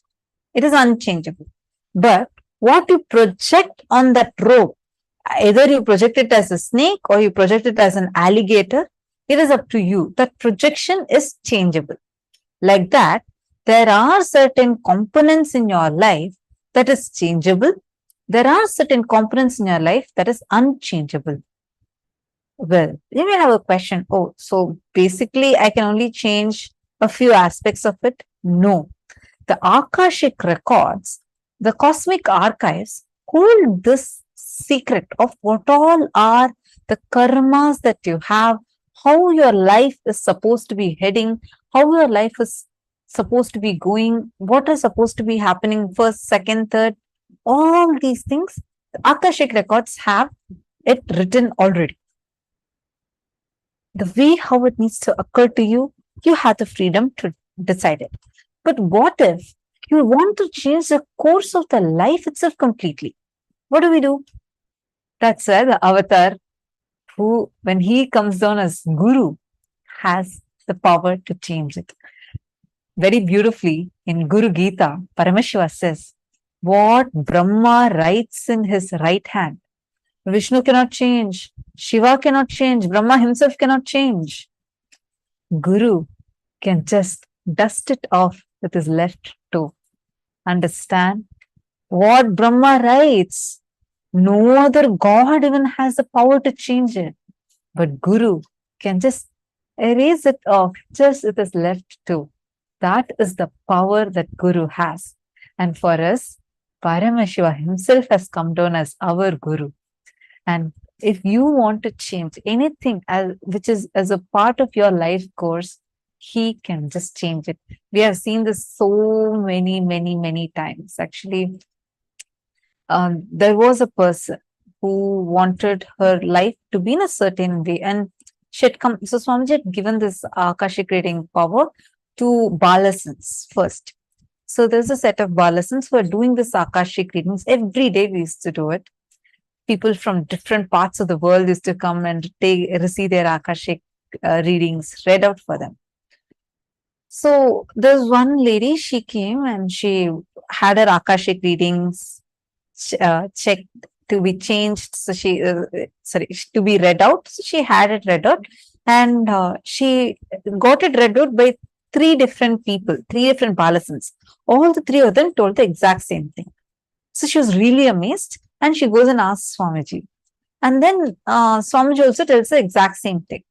So she was like, oh my God, this is just so amazing. And, everyone is telling me the exact same thing. But then in 2 days, she wanted a change in that. Like, it was saying that her life, this is how her marriage is going to be, this is how her life is going to be. She goes and asks, saying, she asked a boon from Swamiji, saying she does not want to get into this relationship. She wants to change her relationship, and she wants the whole, her career path itself to be different. So Swamiji said, don't worry, I bless you. And Swamiji showered her much more than what she wanted. So the next day, she goes and gets this reading read, an Akashic reading. She was shocked because the person, the Balasans was sitting and doing the Akashic reading, exactly told the other thing of what Swamiji had actually blessed her for without even her telling that. Understand, the Akashic, like this, you've seen multiple cases where people have had their Akashic records itself changed. Wangi Yu is asking, Ma, can we change our own life? Yes. It is possible through super determinism. Listen, now what we are learning is, see, first, you have both the future that is changeable and unchangeable. Even the gods cannot change certain components of it, but Guru can change it. You also have a power of super determinism, where using your power of super determinism, you get the ability to completely change the way life is happening for you. Let us say that there's supposed to be death happening to you. Okay, there is supposed to be like death, and you say that, oh God, I'm supposed, you're getting a blessing, or you're changing the course of your actions. The death can come as little as just a small wound on your body and disappear. Or the karma that is supposed to come as a small wound can come even as big as death. That course of how it has to come on you itself can be changed. You have the power to change it. Ma Pooja is asking, does that mean that certain events can be changed for us in the future if we want to manifest certain things? For example, if you're going to have a health issue or some financial loss, can we change that event and create a reality as we want? Are we able to change the course of our lives? Absolutely, yes. That is the power you have. Given that you're initiated by Swamiji, this is the power Swamiji has given to us. Are you understanding? So you have the power because Swamiji has initiated you into super determinism. We are actually going to learn about this concept of super determinism more deeper. And we'll be learning about it.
Sorry for that. I hope now all of you are able to see us and hear us now. Yes. So I was just answering Ma Pooja Kumar. Because you are initiated into super determinism, we will have the power to be able to change the way our life is happening to us. See, so many of you are asked about this changing the future. There's a very beautiful answer that Swamiji has given. See, please understand, all of us have something called the default future, which is the result, the cumulative result of your default past. What does that mean? Let's say, for example, last 1 month, you have been eating junk food. Okay. So based on the past actions, you have a projected future, correct? You know that, okay, you are in about by the end of another 2 months or so, you're going to have a bad health. Let's say past 2 months you've been sincerely working out and perfectly doing your workout routine. Based on that past default, based on that past, there's a default future, correct? Is it making sense? So if you're like for 2 months, if you're doing workout, end of 2 months, you will have a good shape, like you'll have a healthy body. Based on the past actions, the projected future is called the default future. Can you all hear me, Nithyananda?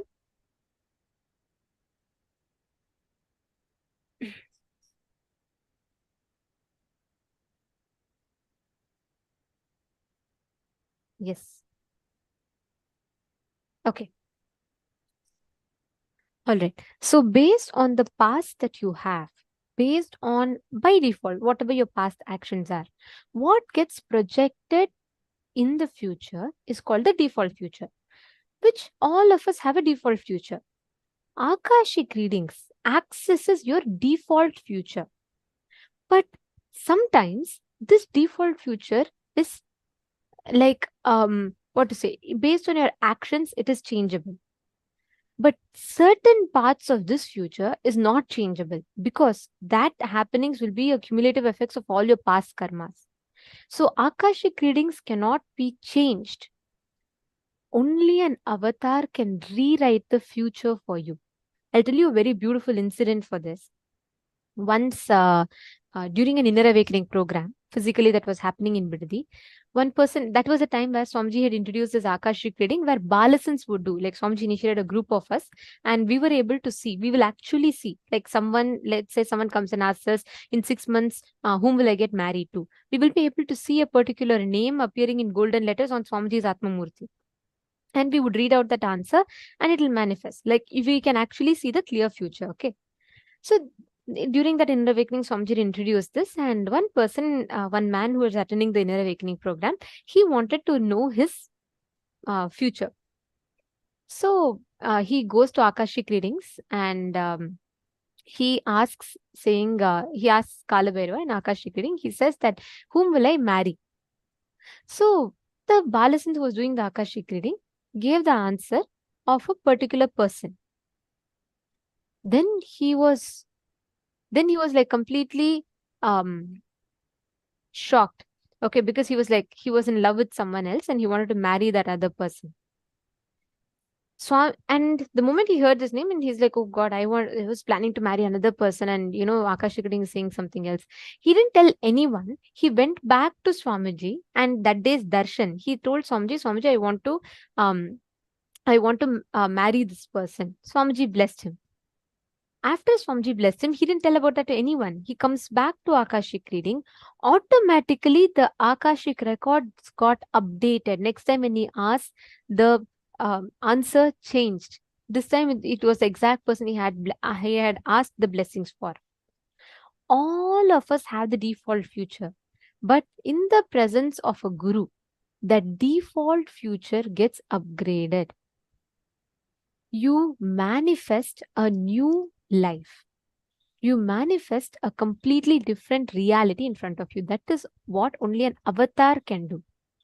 Sometimes you can interfere your own course of future, right? Like for example, let's say you suddenly decide to, you were smoking for 5 years or 6 years, and you suddenly decide to quit smoking. You can reduce the repercussion of that impact to a certain extent, correct? Or let's say you were eating junk food and suddenly you decided to stop and only switch to organic food, and you start doing workout every day. Then by default, your future is going to change. So understand, every time you get that default future upgraded, for you to experience that, 2 ways. Whatever is your independent actions can interfere, that is one.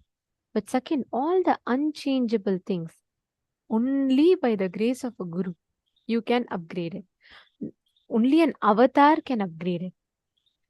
This is a very beautiful story. I recently shared it. I'll share it once again because it makes so much sense in this context.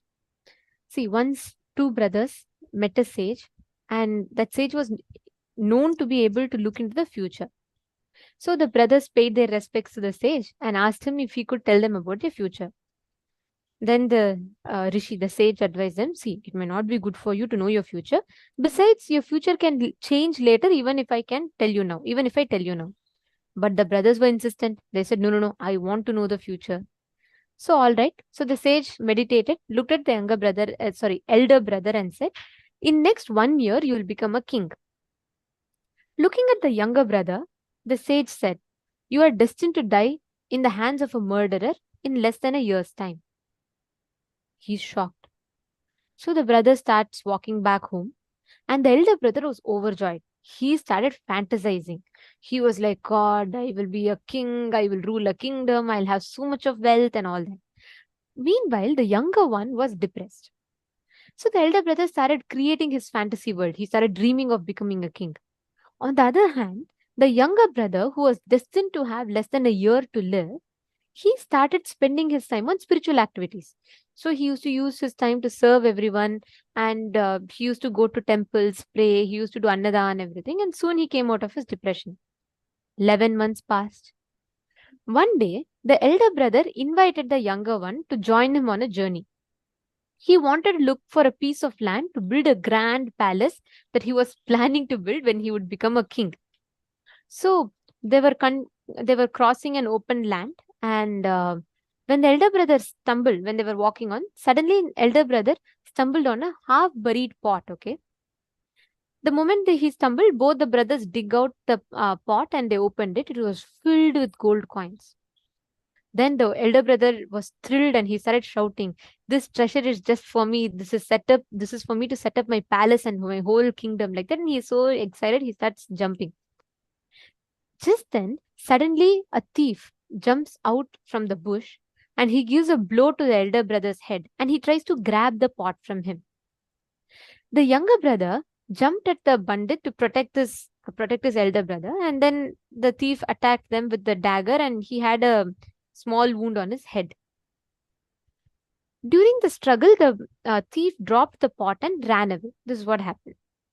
Then what happened was, the elder brother was very thankful to the younger brother for saving his life, and he offered him half of the gold coins. Anyways, the younger brother said, no, anyways, I'm going to die in a month's time. What do I do with this? You keep it. You enjoy your kingdom with this. And the elder brother started living a lavish life with his new treasure. He started eating, drinking, living in merry, and he started using anyways. He said, anyways, money is going to come. Anyways, I'll be a king. So why bother about all this? And he started spending all his gold coins. 11 months, 1 year fully passed. There was no sign of any crown for the elder brother. And the younger brother was also enjoying good health, absolutely doing fine. So they were like quite confused. They said, in 1 year we are supposed to change, and what is happening? So they decided to visit the sage again, and they met him and asked, how did your prediction go wrong? The sage was also surprised. Then he went into meditation to find out what happened. Then very beautifully explains. He said, I told you that destiny can be changed, right? He looked at the elder brother and said, your destiny changed because of your irresponsible actions over the past months. Though you were destined to become a king, you were continuously, drinking and only marrying, because of which what was supposed to be a kingdom to you was reduced to a pot of gold. He looked at the younger brother and said, your spiritual life and surrender to the divine changed your destiny also. Death at the hand of murderer's hand was just reduced to being wounded by the thief in your head. Understand, all your future, all the actions, whatever you're trying to see as a default future, everything, each of the time, the destiny in front of you depends on your actions. Many times we say, okay, Swamiji is blessing something. Let's say, for example, Swamiji will bless you saying, okay, you will manifest good health. You will manifest completely, you will have weight loss. Now Swamiji has given the blessings. So you just need to do whatever is the right things for that with the energy that Swamiji gives. But if you sit and junk on every day 1 kg potato chips and you say, oh, why my weight is not reducing? Swamiji is giving you that future, but you are consciously intervening using your individual freedom to alter that future. Are you all getting it?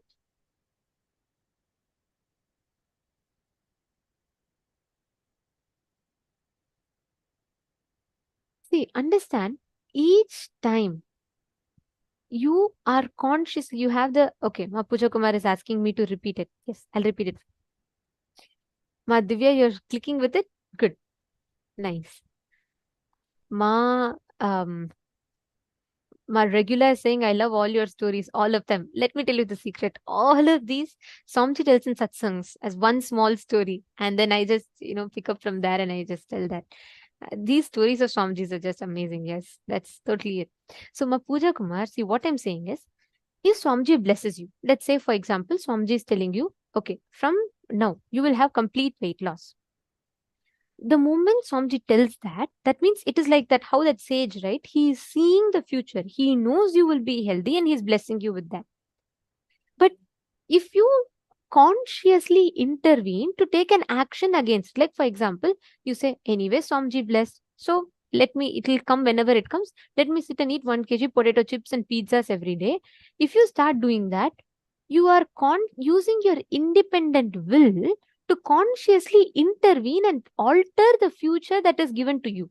You're understanding? So, every time when Swamiji blesses, please understand Swamiji is not predicting the future. He can actually see that this is what is happening and he's telling you. But if you consciously intervene, even Paramashiva cannot intervene in your individual freedom.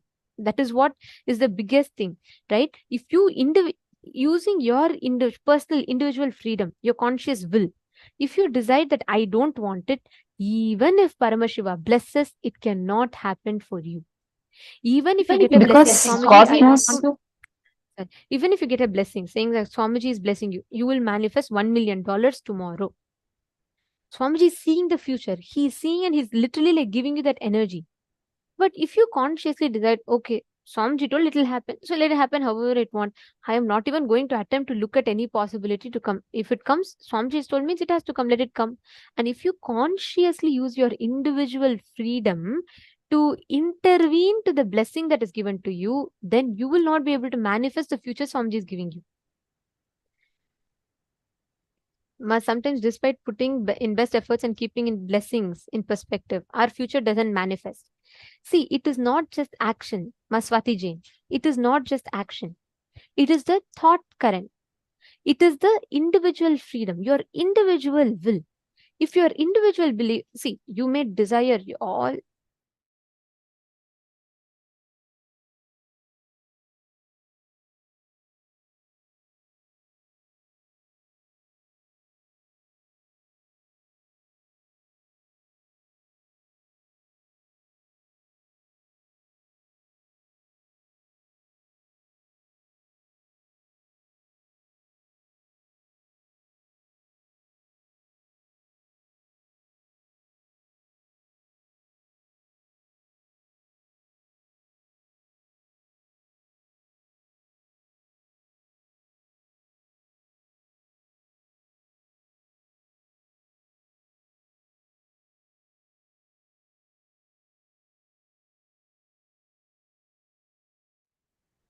Yes.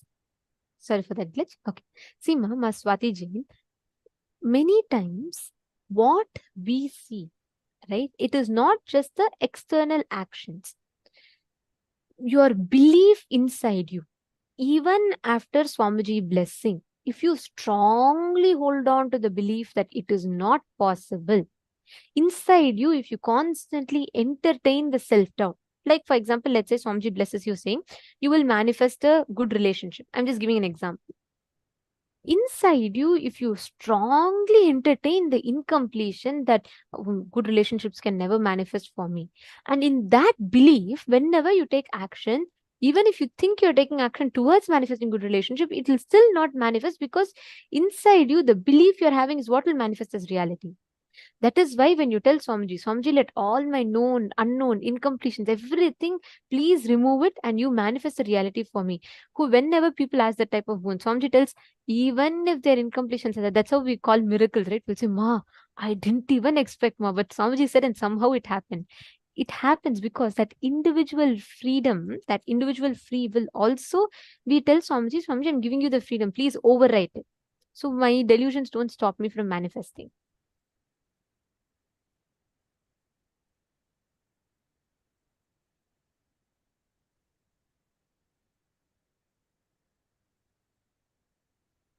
See, Ma, Geetanjali also, it's the same thing, Ma. Even for your question, the answer is the same. Same as for Maswati Jain.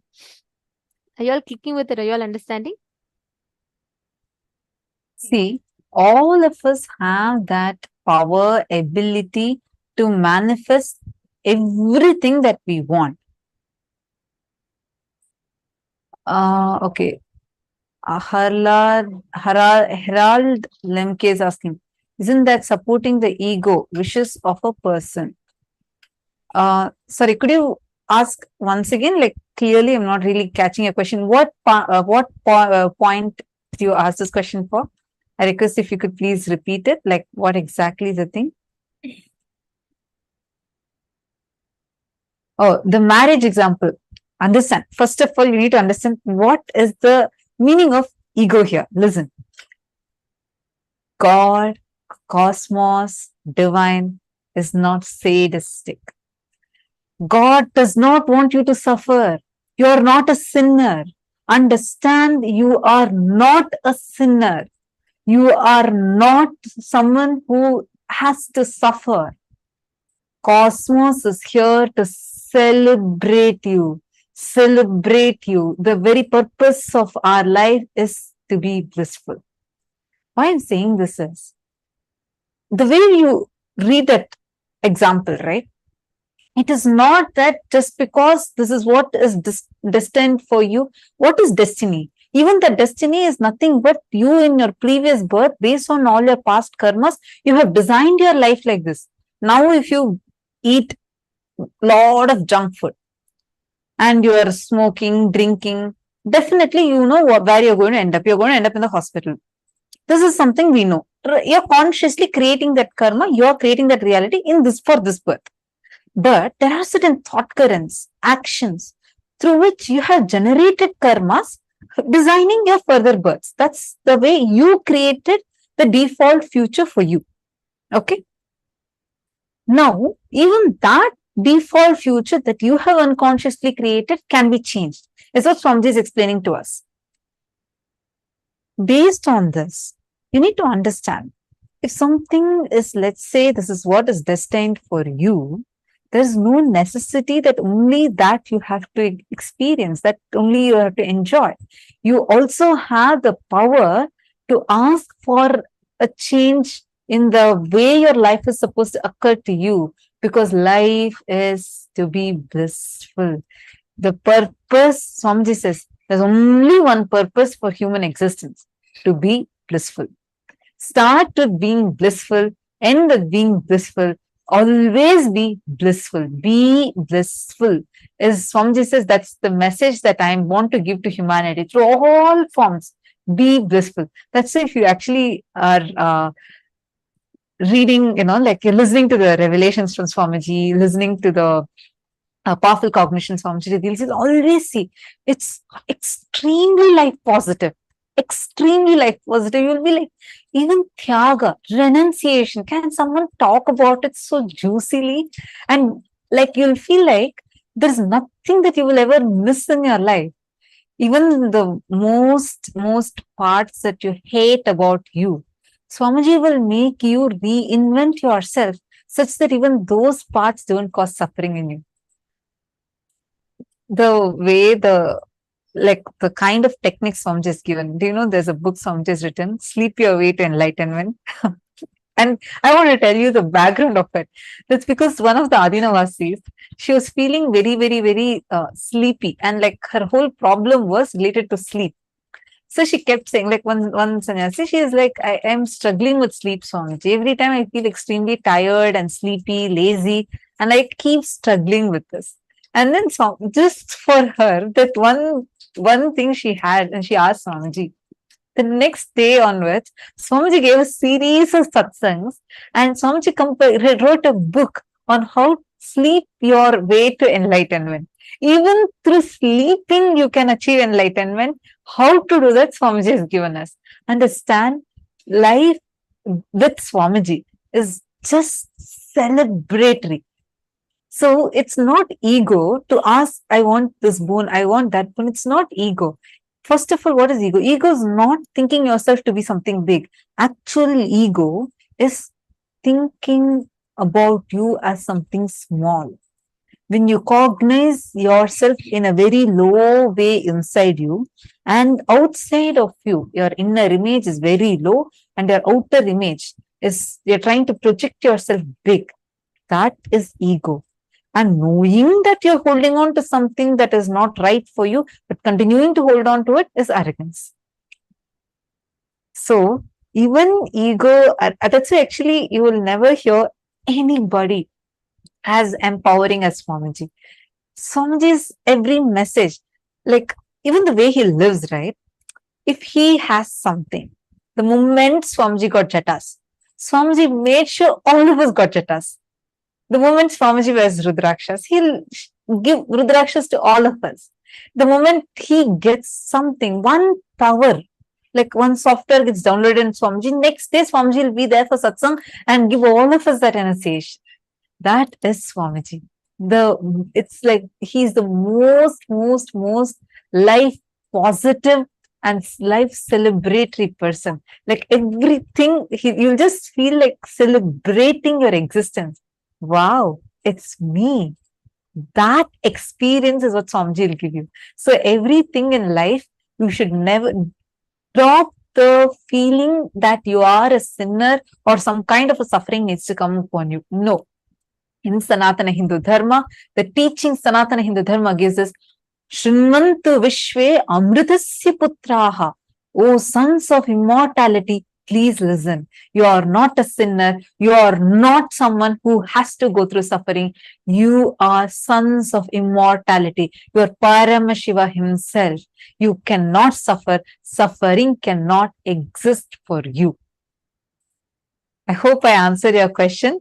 So do not ever even think in that direction. You can live your life in the most royal way, blissful way, enjoying your life. Today, Swamiji, even this Akashic readings is a power. Actually, Akashic readings only an enlightened being can do. But Swamiji is establishing each of us in that space of oneness with him, that we all too can access it and see. Today, all of you are going to be trained to manifest this power of Akashic readings. How many of you are excited? How many of you want to see and know? How many of you want to be able to scan and identify people's past, your own past and future? You're all excited for it? Shall we all manifest the power? Sorry, I think there's just one more question. Rohit Agrawal has asked, let's say due to previous lifestyle choices, now there is a pain in my head. This is a thought and experience. I can drop the thought, but how to drop or heal the experience and its after effects? Yes. See, Swamiji gives a very beautiful example for this. The moment you completely decided to complete, the experience cannot clutch to you. See, for example, smoking. Okay. Smoking, Swamiji gives a very beautiful example for this. There's one person who was attending the program and he is a chain smoker and continuously he used to smoke and he and his friend. And he came for this inner awakening and he was so addicted that even during the program, the physical program, he used to sneak out of the campus. He used to go because strictly in campus, there's no alcohol or smoking. So they can't use anything in the campus. So he goes outside our monastery to some other place and every night he used to smoke and come back. He was so addicted. And he used to tell Swamiji that every day in darshan, he'll say, Swamiji, I'm smoking and I am not able to control all that. And Swamiji said, don't worry, I'll take care. You leave it. I'll take care. And at the same time, his other friend who also was smoking, he went to a rehab, like, to get out of the smoking thing and all that. For this person, however, for the person who was attending the program, at some point in the program, some completion happened in him and he came back to Swamiji in tears and he said that night he went and tried to pick up the cigarette like 10 times. He's about to because he's so afraid if he doesn't smoke, his body will shiver. Like he was so addicted to it that physically if he doesn't give the smoke, his body will shiver. So he wanted to smoke. He was trying to force himself, but his body simply refused to accept the smoke. He said he was so shocked. He was in tears. He said, Swamiji, I struggled to leave this pattern so much, but it never left me. Now, I don't even know. I didn't even put any effort, Swamiji, but I'm not able to even smoke. Then Swamiji said, just that completion that happened in him, the decision was from his consciousness, from his very being, that his whole body, his thought currents, actions, everything aligned to the decision to not smoke. That happened from completion. And so after he was very happy, he even shared and made testimonials. And after a few months, we went to his place to meet, we were traveling that time, we meant to meet him.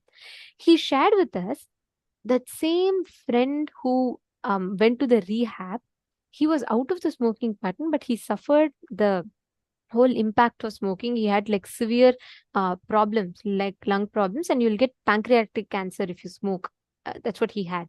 So he was suffering all of that. And this person said that he has had no sign of it. And when he went and checked also, this person who attended the program, he said he had no sign. And he said, I've been a chain smoker also for so long, but my body is not even carrying the disease. So he was very surprised and shocked. So he told can you ask Swamiji and tell how this happened? So when we checked, we updated this whole thing to Swamiji, and then Swamiji said, because his decision was so conscious, and because of Swamiji's healing, his whole body decided it was not from incompletion. So there was no conflict in his body. His body was so complete with his decision that he will not smoke. The whole body tuned in. All the things that were supposed to become cancer, everything completely left his system, and he was detoxed. Understand two things. When you have the grace of the Guru, and second, when there is no conflict in your decision, in your aligning, your body will not suffer. I was so shocked because I never saw it this way, never understood it. But the way Swamiji revealed it, Swamiji explained like quite a bit. I'm just paraphrasing my understanding from that. But just this one thing Swamiji said, it was so powerful. He never went through, he was a chain smoker. That means he should have had some impact in the system, right? He had absolutely nothing. His whole system was perfect. Swamiji said even in the future, he will never have any problem because of smoking. But Swamiji said if he goes back consciously, then all the problems will come back. But his body is so complete. It understands his decision is from consciousness. He will not fall back into it. That is why his whole body is aligned. So understand the repercussions of your past actions. Everything can be overwritten by your conscious decision. Your future, you need to know time, action, past, present, future, all that you know as time and everything within that is 10 times in lower frequency than your consciousness. Because your consciousness is a connecting point for you and Paramashiva, for you and Swamiji. Because Swamiji is manifesting in that. So it is 10 times in higher frequency than any external actions. So be very clear. If you make a conscious decision, even the experience will change. Rohit Agrawalaya. Your experience is not powerful enough. The reality in front of you is not powerful enough than your consciousness. If your conscious decision, your action that you're taking is from a conscious understanding, and you're in completion, means your whole thoughts, your actions, your body is in tune with your decision, you cannot have a conflict. The experience will physically change. You may think, how is it possible? Like, how will I expect a headache to go immediately? It will go. It is possible. The thing is, you need to come to that space of completion. So if you And just don't understand worry. that, it will simply be overwritten. Yes, and don't worry, in this program itself, Swamiji will help you to come out of it. So don't even worry about all of these. These things, Swamiji himself will give it to you. Like it will be a power and the power manifestation for you. So it will be the power manifestation experience where you know you're powerful enough to easily come out of it. All of you understood? I think there are a lot of questions coming, but we also, in the interest of time, we'll also be entering to the power manifestation. And I'll also be, through the day, we'll be discussing a lot on this. So don't worry, we have a lot to discuss about this. This is such a powerful truth, right? But now it's time for us to manifest powers. Today, we're going to be manifesting this power of Akashic readings, which means all of us are going to be trained to understand what is the default past. Like, for example, you will be able to see what is going to happen to you in 2 months' time. You'll be able to see what will happen to you in 2 years' time.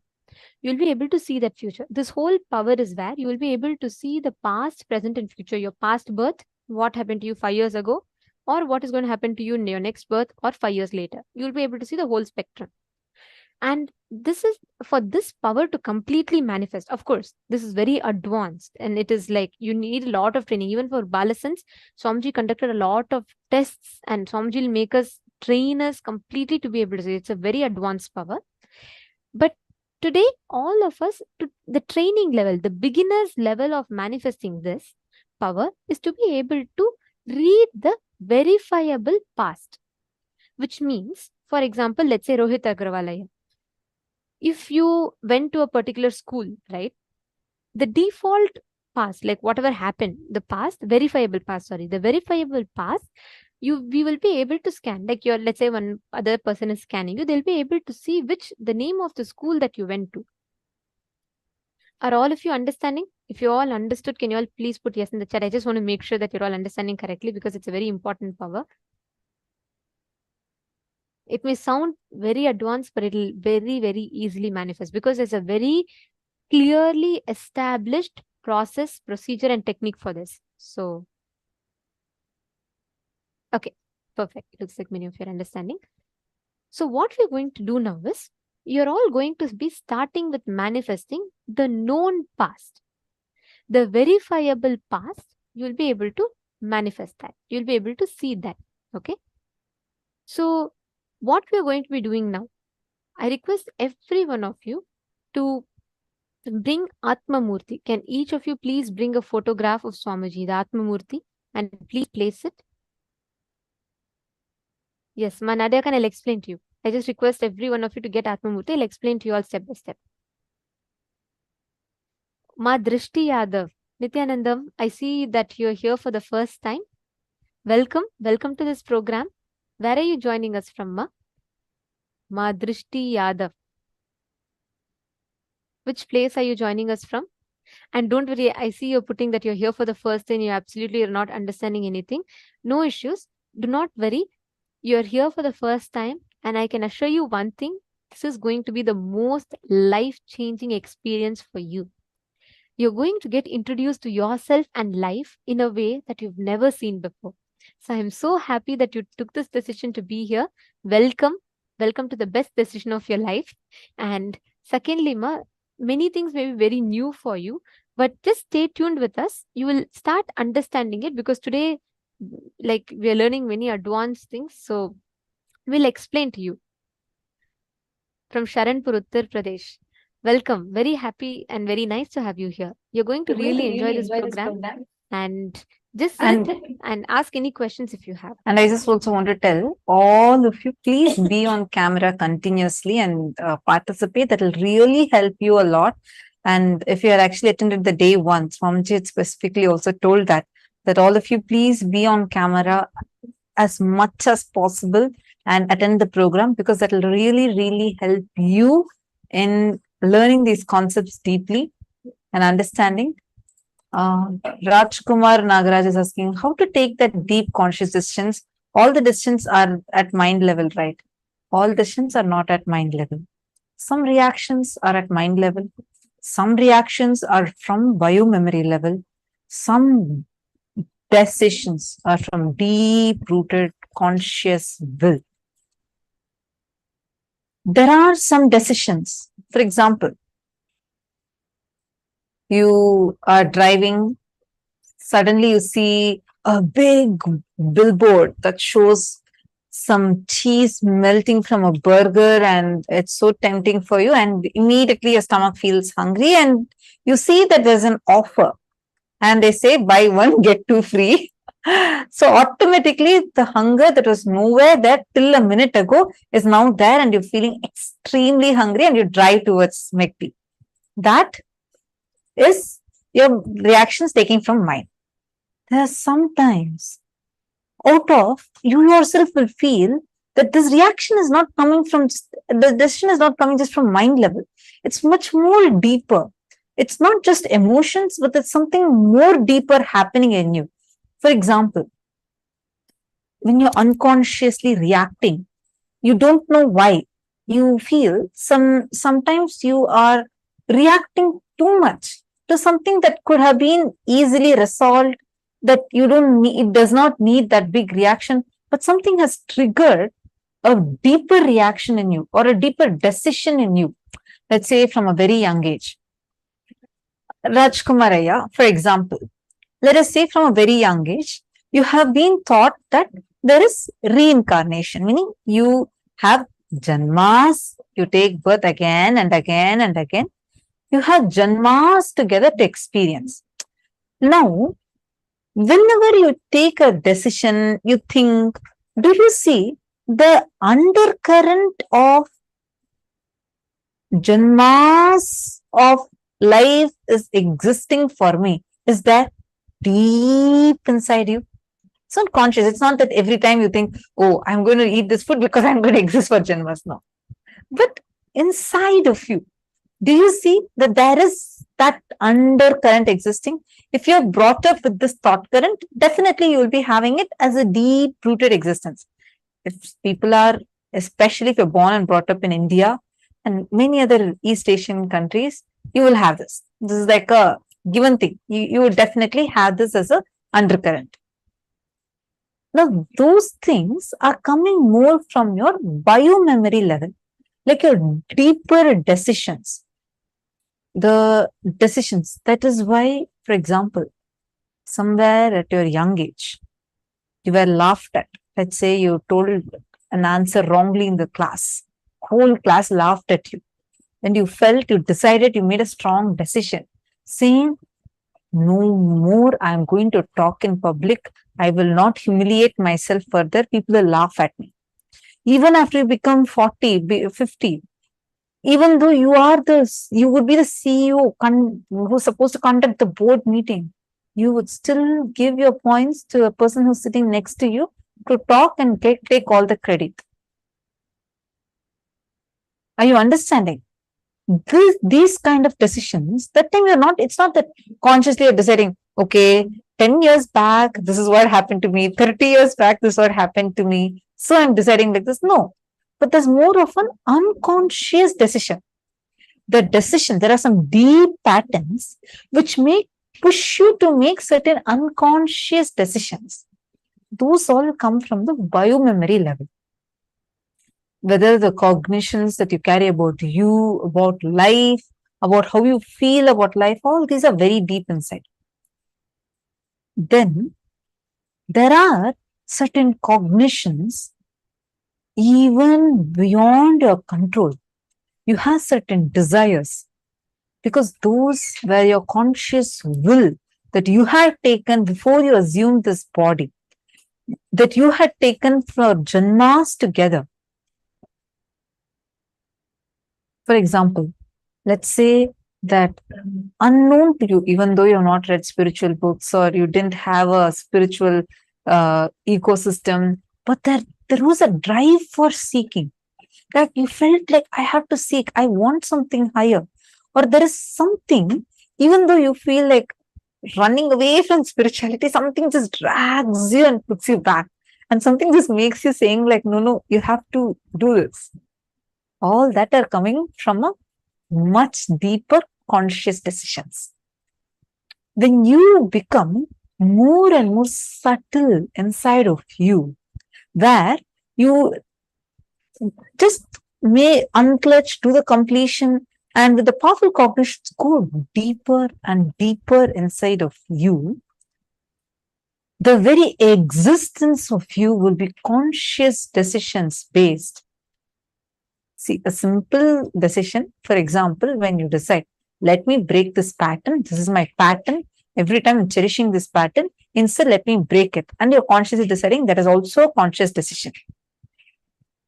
The conscious decision itself can become your biomemory level based decisions if you are having the powerful cognitions again and again and again cherished inside of you, literally like making that, grinding yourself with powerful cognitions. It will just transform you and your very existence becomes a power manifesting lifestyle. You're understanding? I hope I answered your question. Rajkumar Nagarajanaya. Okay. Great. Okay, so I think all of your questions are answered. All right. Now we will enter into the power manifestation session. What we're going to be doing now is, I am going to be asking you all a question from a verifiable, a known past of my life. And I request each of you to scan and identify the answer. I'll explain to you all the exact process, the exact technique. For this particular power manifestation, Ma Drishti Yadav, you wait, Ma. See, once you get the initiation, you can start manifesting. You attend all the sessions, you listen to everything, okay? Don't worry, even if you're not understanding initially, it may be like all over the head, that's fine. Just be here, listen. You will start catching it. You will start understanding it. Okay? All the others, please bring the Atma Murti. Listen very carefully. Atma Murti is going to act as a canvas on which you will see the Akashic Records, which means you will be able to see the portal opening up and you will be able to see the answers in golden letters.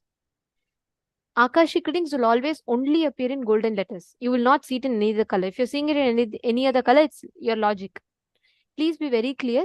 Akashic readings will appear only in golden letters. But the letters will come in the language that you understand. Let's say you only know Spanish. You're comfortable with it. You will only see it in Spanish writing. Let's say you know only Chinese. You will see it in Chinese writing. So each of it will come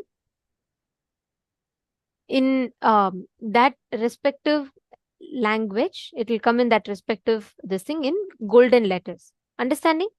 So what you're going to do is you're going to apply the Jnananjana or Aushadha, anything that you have on the Atma Murti. You will start seeing the golden letters appearing on the Atma Murti. Only the golden letters. Let's say you see the golden letters M, K, and B. So you're going to just write down that as the answer. If you're having fear that you will not be able to manifest, or if you have the greed that you want to manifest, then you will not see anything. You'll see a black screen. This is the exact science that Swamiji has explained. You just need to sit, manifest, visualize your Swamiji. Visualize that you're literally manifesting Swamiji through you. So the past, present, and future will not exist as we understand normally for you. You will be able to start seeing the answers to any questions on the Atma Murti itself. Are all of you catching it? If you're all clear, one last thing, just want to confirm. So if all of you are clear, can you all put yes in the chat, please? If you all understood the exact process to manifest.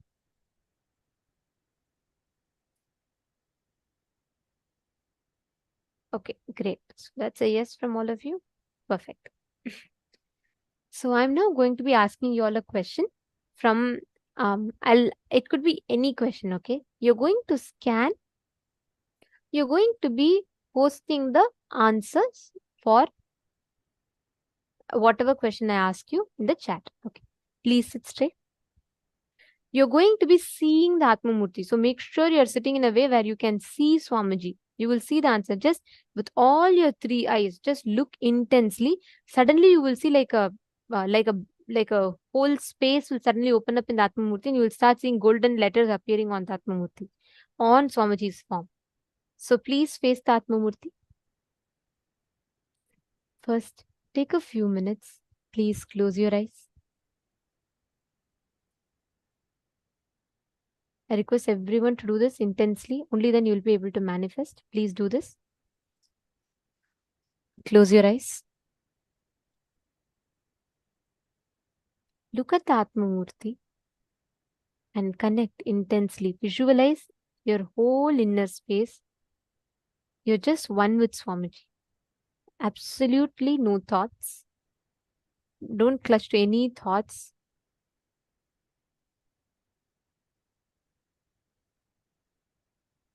Intensely connect to Swamiji.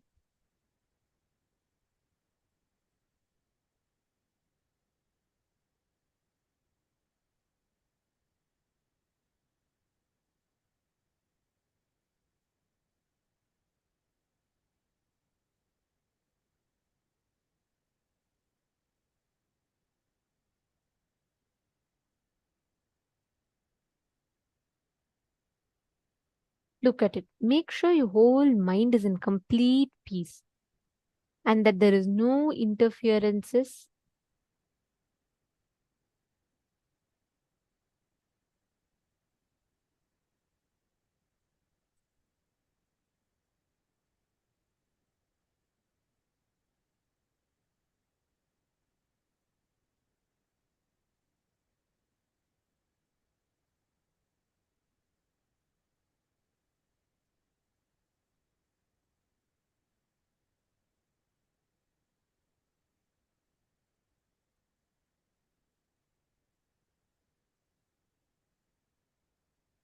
Now, please scan through your third eye and identify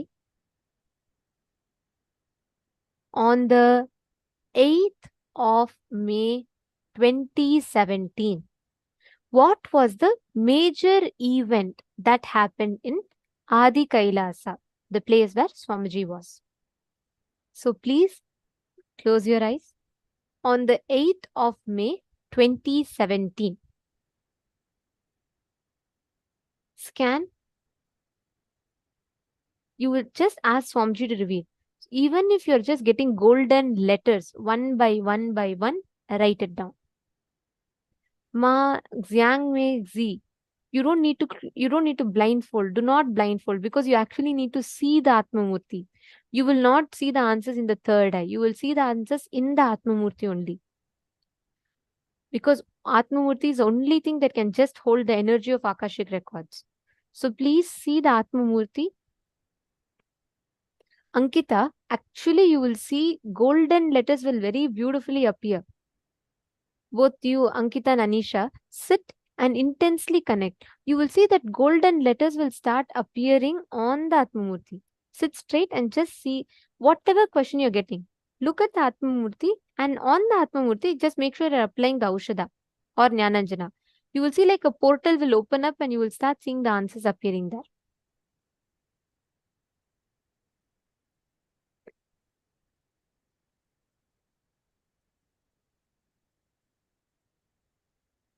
Chant the Mahavakya. Scan and identify on the 8th of May 2017.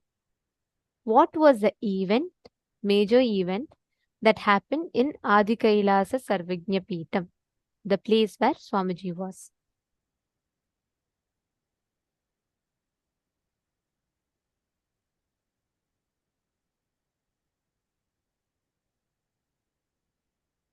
And please scan exactly what was the event, the major event that happened, and also scan what exactly was happening in my life on that day. All of you connect to Swamiji.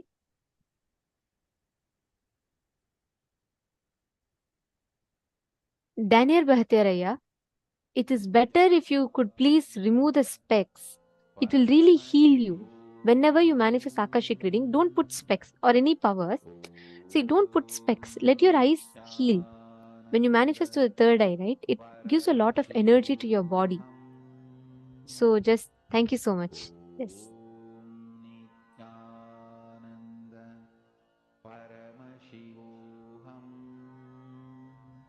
Robert Ramaya, please scan.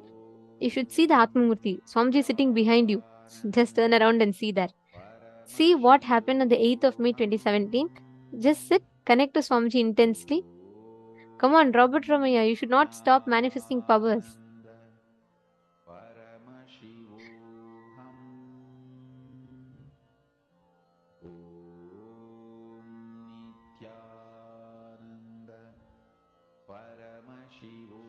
Vivek Bahugunaya, yes. Do you have some pictures of Swamiji that you can use? And if that is there, is okay. Do print it and keep, because for power manifestation, all it's very helpful. And we need to have Atmamurti specifically. See, the Atmamurti you use is very important. If you had attended day 1, you would have received it via your email as a gift. So please do check it out. And even otherwise, we'll also request our digital security team or the support desk team to send that to you. And please download that, and you need to get it printed and energized during the darshan. So when we have the darshan of Swamiji, you have to keep it in front of you and where it's visible on the camera, and you have to get it energized.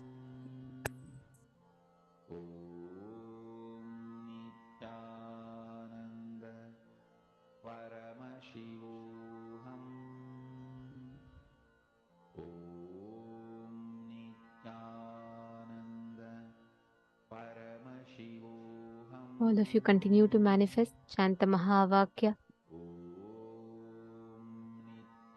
whatever you're seeing appearing in golden letters, even if you're just seeing 1 or 2 letters, it's okay. Start posting it. Whatever you're seeing as answers appearing in golden letters,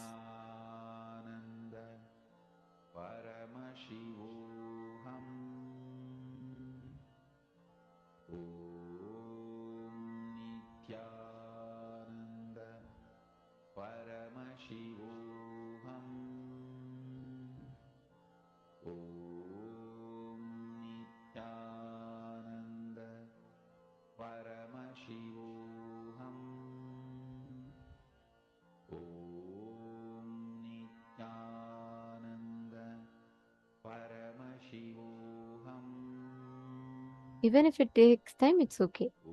Just look at the Atmamurti, connect to it intensely.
Continue.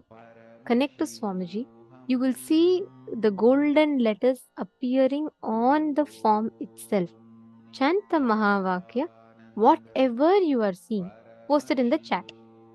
Describe it and post it in the chat. Herald, you've not been in day 1? Okay, no problem. No issues. You can, we'll send the Atmamurti again today.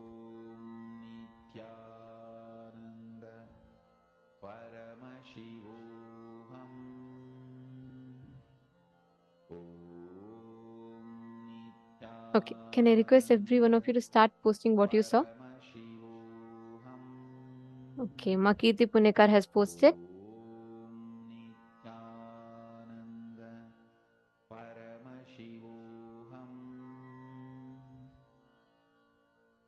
Okay.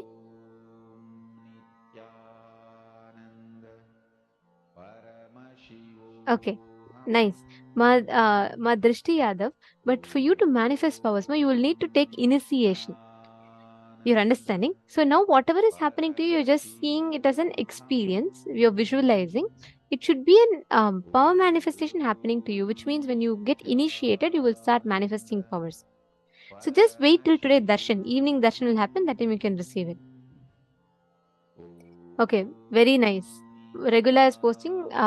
You're seeing gold, and you see like a door opening. Okay, bright lights, maybe fireworks and a tree. Okay.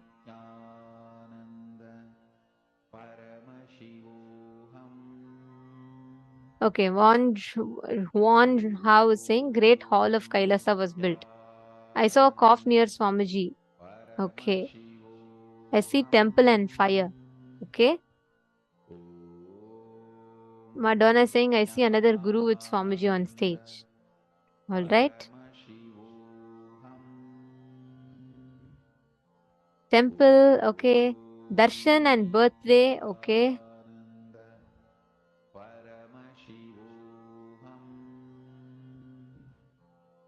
Ma Sonia Rao has posted, they might be having a demo but during the time some drama was going on. We could put the full details. Marriage ceremony. Oh, for Bataya Fields. This is your first day as well? Very nice. Welcome. Welcome. Yes, we will send you the link also. Okay. So I'm going to be sharing the answer with you all. Good. Very nice to see many of you scanned and you're all posting. Ma Suzanne Davidson, you didn't see anything in gold. You saw only in black. Perfect. Thank you for being honest with that. Don't worry, Ma. You will see. This is a very advanced power, which means it will take you at least 3-4 times for you to try. Swamiji trained us for more than 11 days to manifest this power. And even after that, like multiple sessions Swamiji had, if you remember, even with other Balasans, Swamiji had a lot of training sessions for us to be able to start manifesting this. So don't worry, it's not that in the first go you're going to get immediately, and it's not that you will not get also. Don't get into any of these cognitions. Just be open to manifest. That's all. Wow.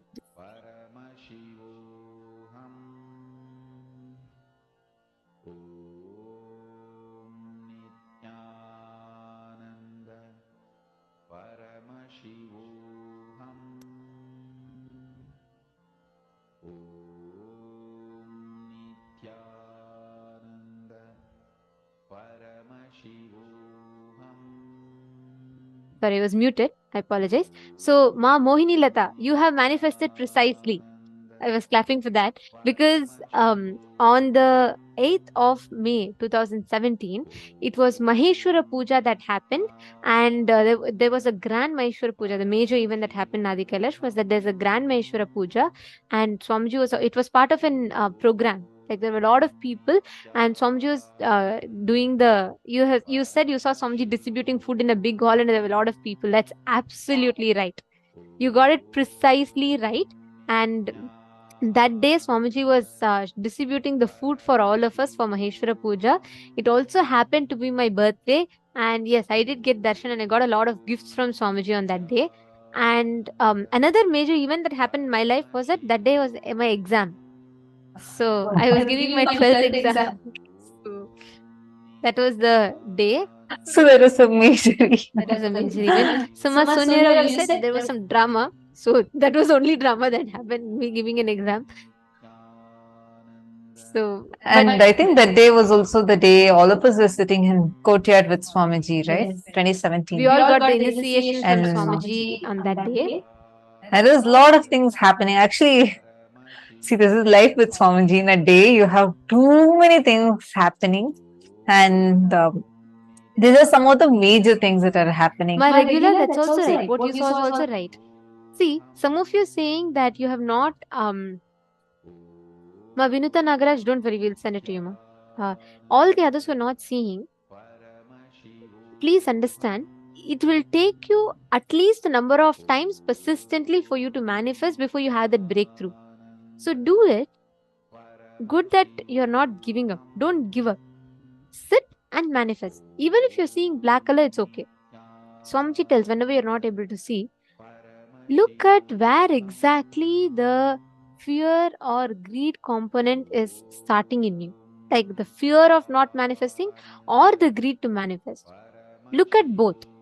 Wherever those components are starting, please immediately attend to it and complete. Okay? And don't worry, we have a lot of rounds that you're going to be manifesting. So somehow you all will have breakthrough today. Let's all collectively work on that.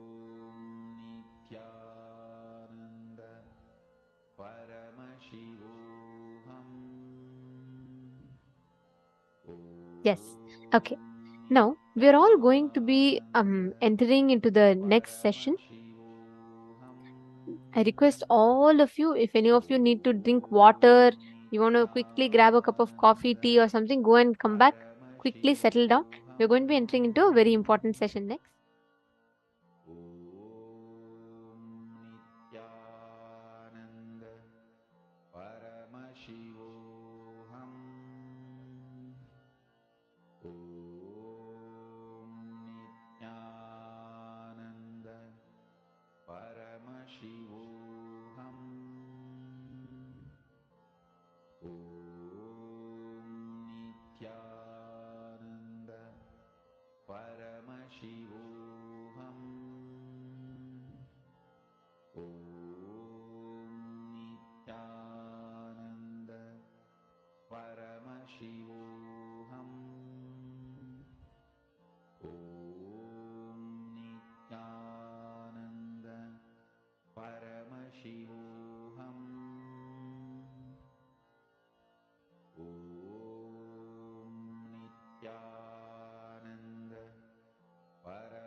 Paramashivoham.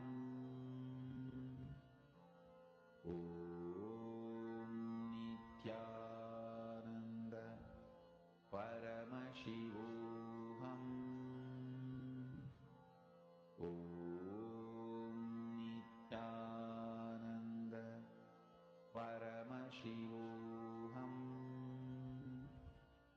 Om Nithyananda Paramashivoham. Om Nithyananda Paramashivoham. Om Nithyananda Paramashivoham. Om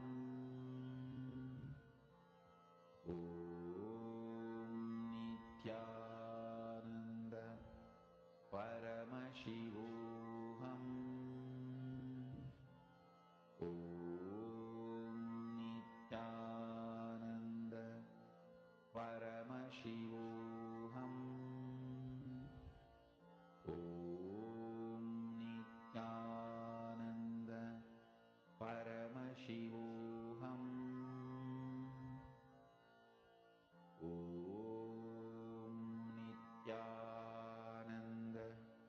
Paramashivoham. Om Nithyananda Paramashivoham.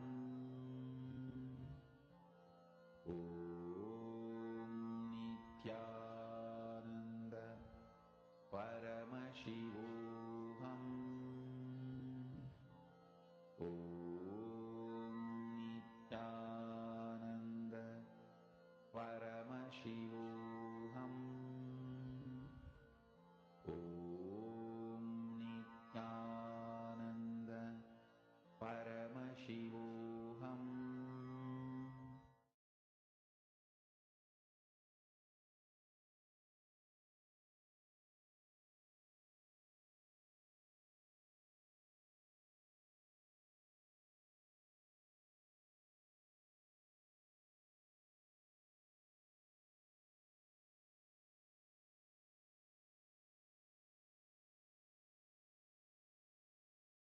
Listen, the principle of time, Kalabhairava, not just Kala or time, principle of Kala is Kalabhairava. It means, listen, how Kala is experienced in our plane is different. How Kala is experienced in higher zones like a Devaloka, Bur, Bhuva, Bhu is ours, Suva, Tapa, Satya, the higher vertical time zones, the higher planes. How Kala is experienced, that all that put together is principle of Kala. Principle of Kala is Kalabhairava. Kala is part of Kalabhairava. Understand this. So Kalabhairava is principle of Kala.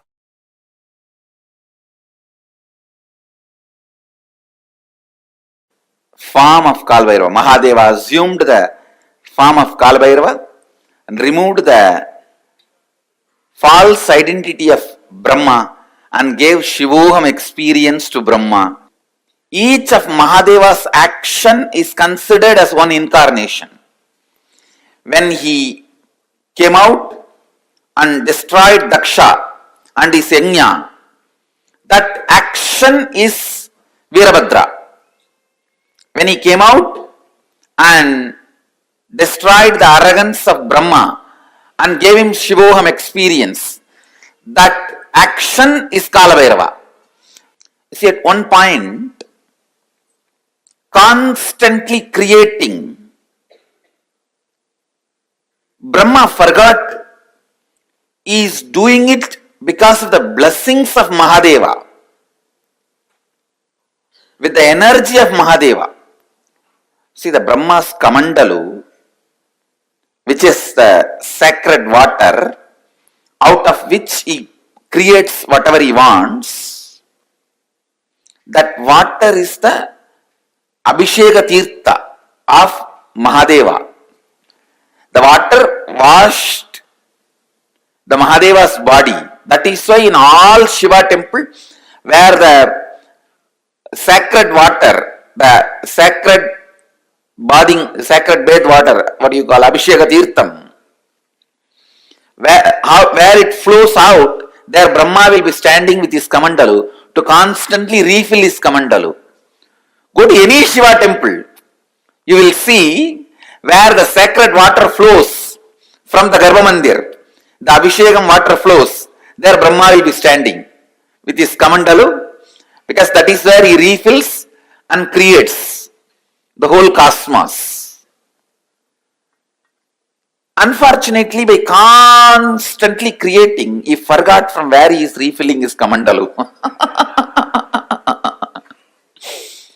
He was also given the 5 head by Mahadeva, but suddenly he became little egoistic and arrogant and started thinking that see, the Shivoham has to happen from inside out. It should become experience and then start coming out. And this guy, out of his hypocrisy and arrogance, started declaring, I am everything. So now Mahadeva has to make him understand and give him that real Shivoham experience. So he just wakes up from his samadhi. Kalabhairava comes out. The Lord of Time comes out and just cuts that 5th head, which has become a little arrogant. The moment the 5th head is gone, Brahma realizes he is also bound by time. And he realizes that it is hypocrisy that made him feel he is the superior.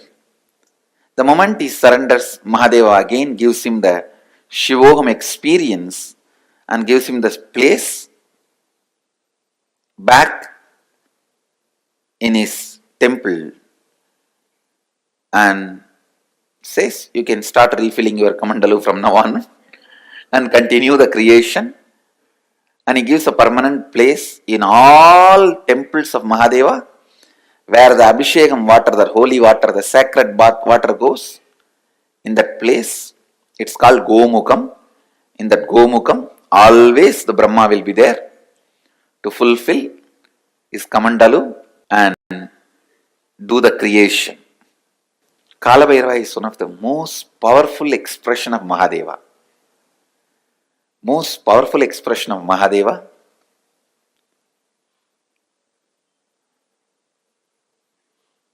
He is the energy on which all the memories are stored. All the memories are stored. Space is the energy where all visualizations are stored.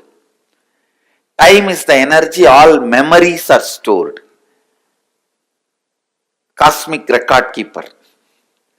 All the word documents are kept with Kalabhairava. All the visual documents are kept in the space. The space, embodiment of space is Nataraja. So Nataraja keeps all the visual documents and Kalabhairava keeps all the word documents. So anything happened, happening, yet to happen, you can just ask Kalabhairava, he will pull it out and give the whole record. and moreover most powerful expression, easily accessible. The moment you call, he will be there. That's the beauty of Kalabhairava.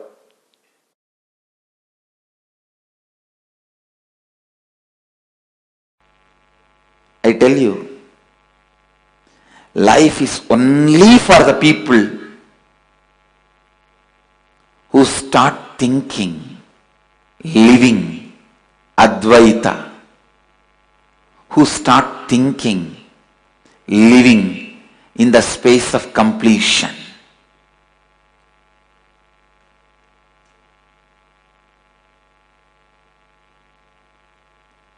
I tell you, I am revealing the logic of Kalabhairava to you.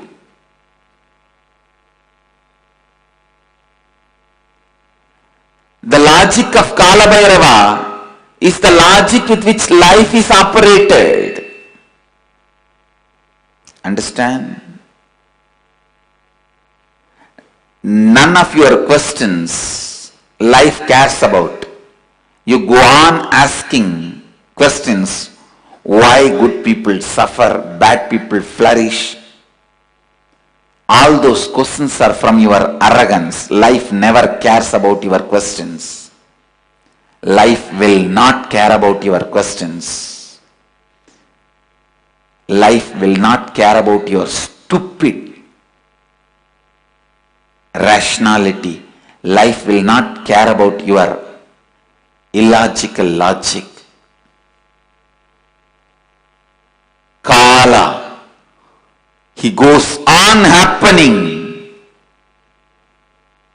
He goes on happening with this one logic. Understand? Just with this one logic.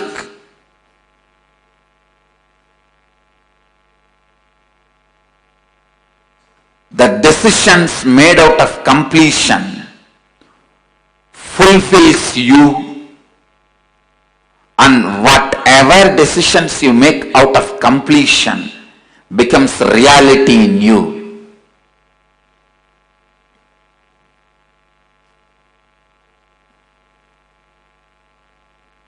It is your decision, your courage to be in the space of completion. Only that is rewarded. The more you try to cheat life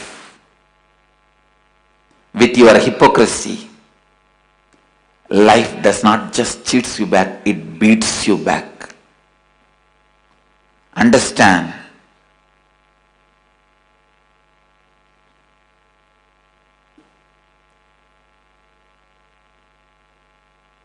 The soft, goody-goody, hypocritical, civilized fellows go on question the terror form of Kali and Kala. Whether you question or don't question, the logic of the Kala is life. He runs the life. His logic wins. His will prevails.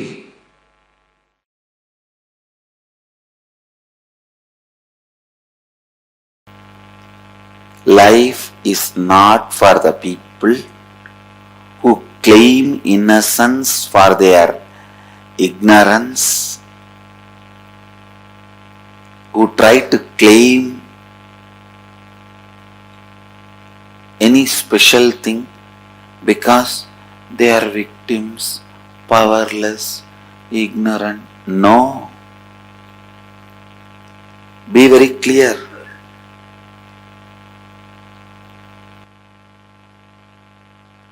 Life is run by Kalabhairava. Kala. If you stand up with powerfulness, he will mirror that. If you stand with powerlessness, he will mirror that. If you stand up with responsibility, he will mirror that. If you stand up with irresponsibility, he will mirror that. If you are powerless, the only thing he will tell you is complete with it and get out of it. Complete with it and get out of it. Complete with it and get out of it. Feeling you are a victim is nothing but taking revenge on your own life. It is suicide. You killing yourself, you destroying you. Feeling victim-like is you killing yourself, destroying you. Understand? So many times I have seen people again and again and again think, if you feel you are powerless, innocent, incapable, you should be forgiven. Listen. Completing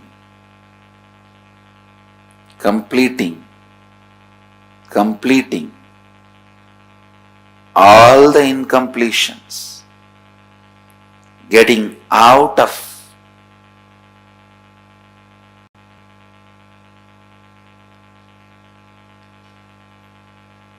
the victimhood is living Advaita. Understand? Advaitic activism means again and again and again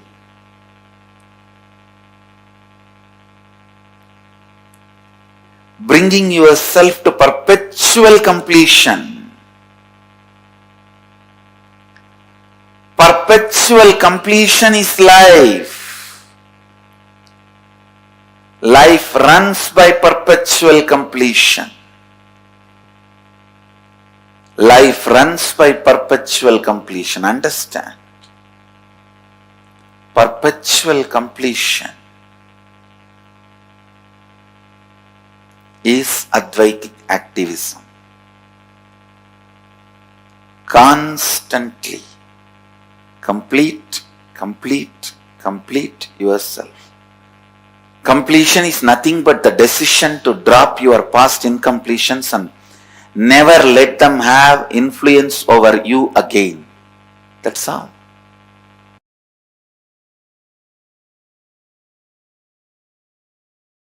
A lady devotee with a mentally little challenged child goes to Ramakrishna and asks, what wrong I did that I have got a child like this?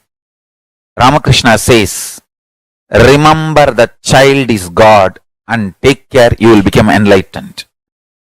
Because the simple act of giving love strengthens your Kala dimension, and if you remember, cognize to whom you are giving love is God, it becomes devotion. I tell you, every time you share love, every time you use love as the strategy for your existence, the joy oozes out in your being is the strength of Kalabhairava.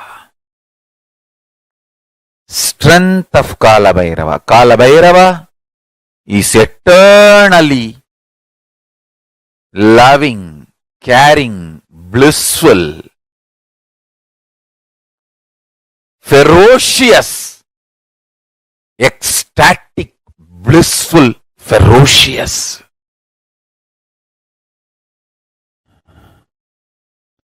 Meditate on him. Be eternally loving like him. You will be just. Understand? All justness manifests from extreme love.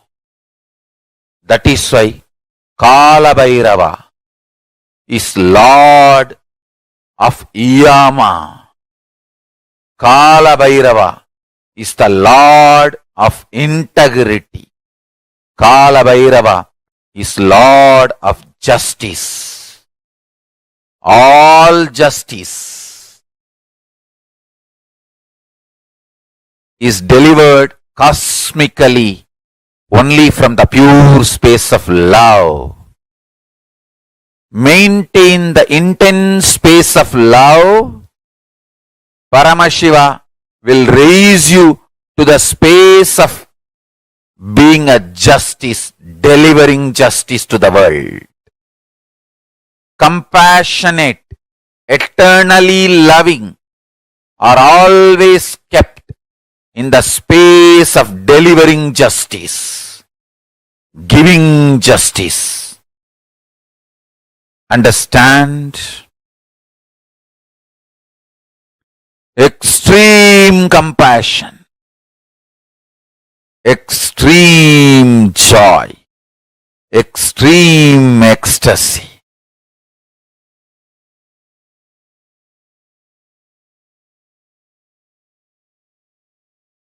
Brings intense powerfulness and strength in you.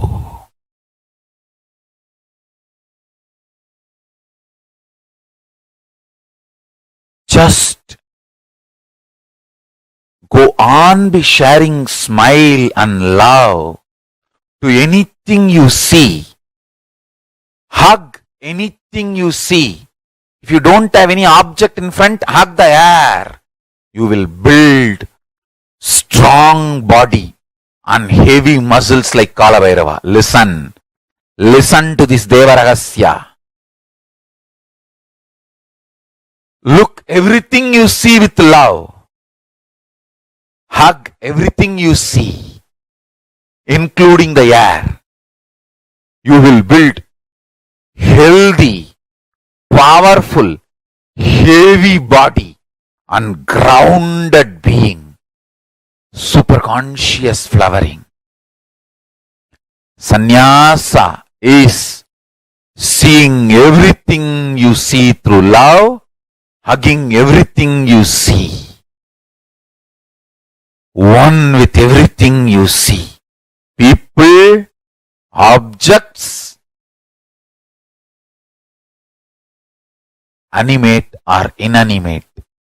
In the cosmos, there is no inanimate. In Kala, there is no inanimate. It is a space where the big bangs and black holes, planets, suns and stars and moons evolve billions of years exist and dissolve spontaneously, simultaneously, without gap. Billions of years without gap. Meditate on it. Meditate on it. Meditate on it. It is Deva Rahasya. The moment you understand this, your third eye will open up. Billions and billions of yugas. Zillions and zillions of years without gap. Meditate on it. That is Kalabhairava's fire.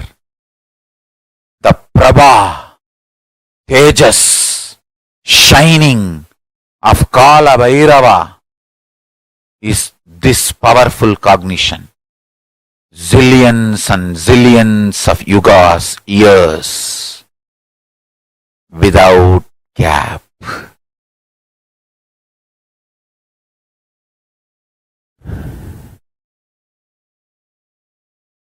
Universes, multiverses happen, exists for billions of years, dissolve, but no gap.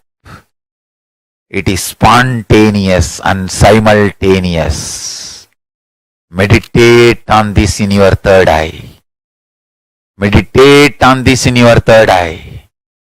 Kalabhairava, deep compassionate being, will reveal the secret of time in your consciousness. This is the initiation. Kala without time gap.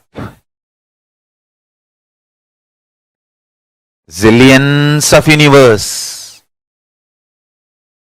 opens, exists of zillions of years, yugas, dissolves without time gap.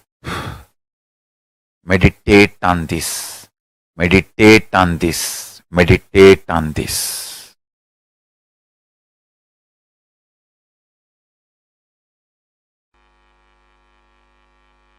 Go and tell Kalabhairava, all the known incompletions I commit with you, I will complete.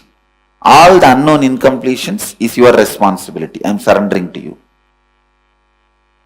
And I tell you, he really responds and completes.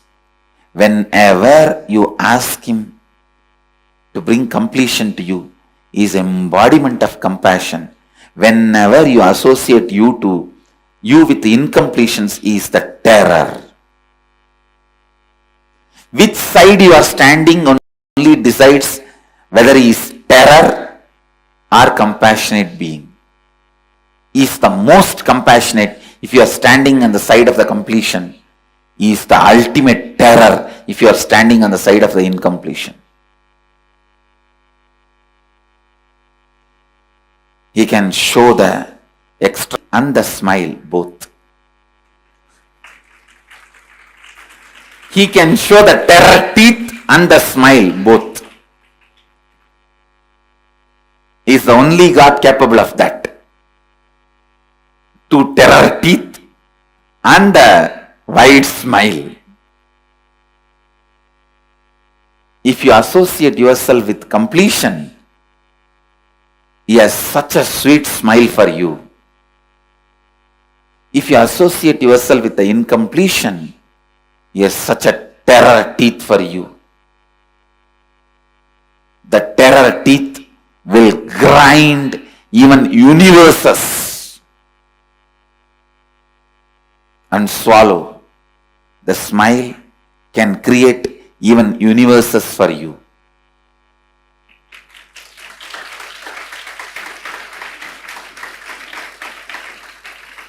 Always have this agreement with Kalabhairava. All the incompletions you make me known, I commit with you, I will complete them. I am responsible for it. All the incompletions unknown to me, you are responsible for it. And I tell you, he always agrees for this agreement because he is teaching you this agreement.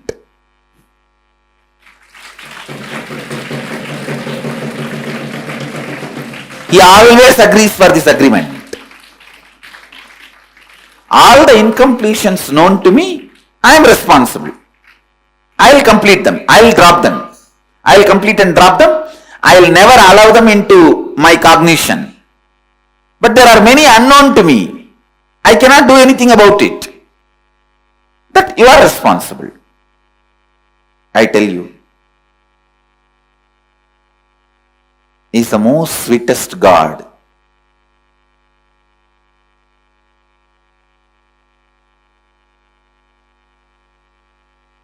He is the most sweetest God.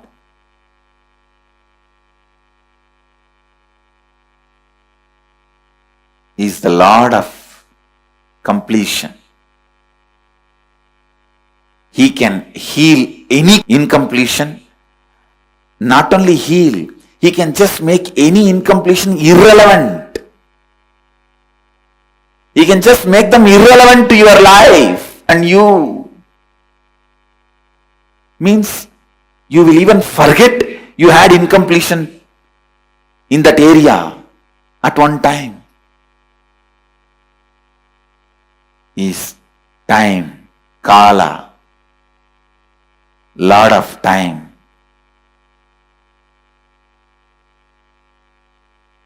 So go and tell him, all the incompletions I have about my vision, my seeing, which is known to me, I am responsible. I'll dig them out, dig them out, dig them out, and complete and drop. Whatever is not known to me, you are responsible, complete them.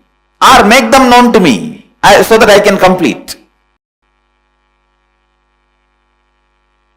Either I should be Lord of life or you should be Lord of life. No third person in between you and me. That's all. Either I should be or you should be. No unknown zone, no blind spot between you and me. Not having blind spot between you and Guru is surrender. Not having blind spots between you and Kalabhairava is authenticity. No blind spots.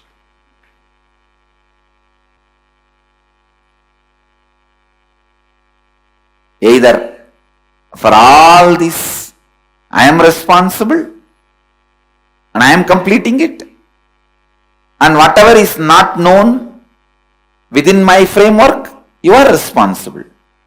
You are completing it.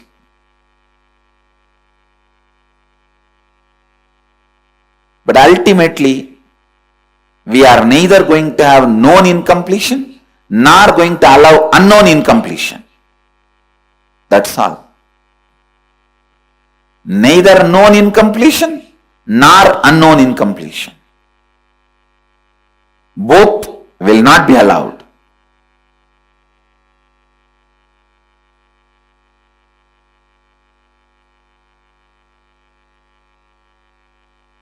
Everyone who has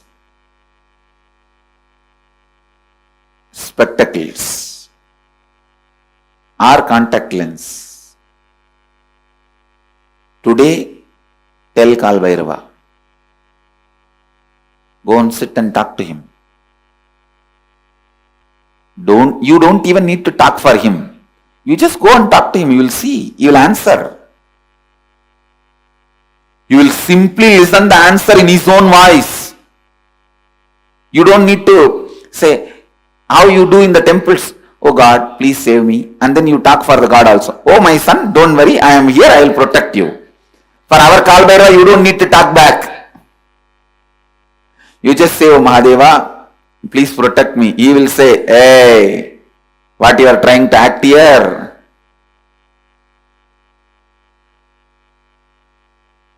Complete with all this incompletion. Others I will take care. He will talk to you in his voice. He is Swayam Prakasa. And alive.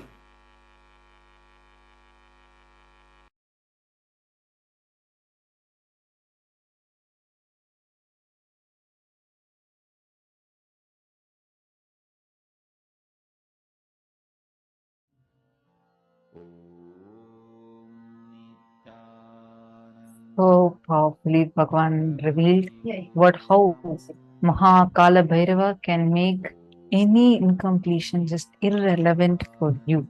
How he can complete all your incompletions. How he can complete anything that is stopping you from experiencing completion in your life for you. Bhagavan Mahar Kālabhairava can just complete it for you. Now, all of us understood, I hope all of us clicked with what Swamiji had revealed in such elaborate detail. Swamiji had revealed this for us.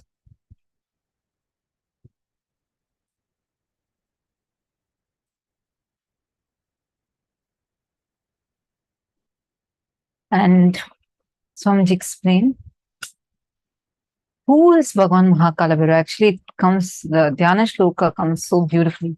Gakharo bhairavam yeyam muktabham shatrunashanam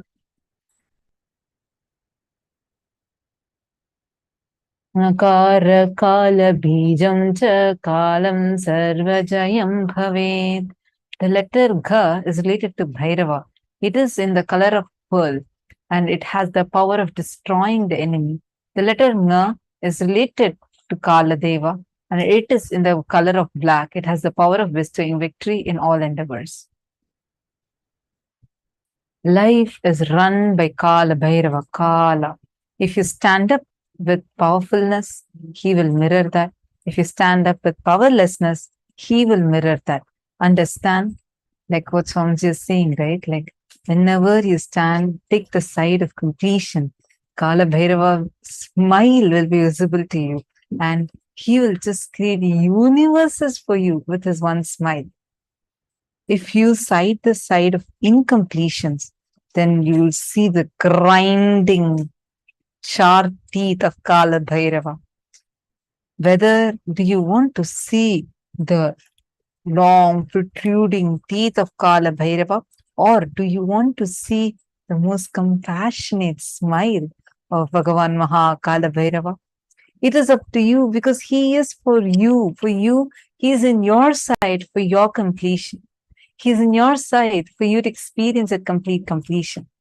And that is actually Mahar Kālabhairava is the most ferocious and most compassionate form. If you stand with powerfulness, he'll mirror that. When you take up responsibility, when you stand with responsibility, he'll mirror that. If you stand up with irresponsibility, he will mirror that. If you are powerless, the only thing he will tell you is complete it and get out of it.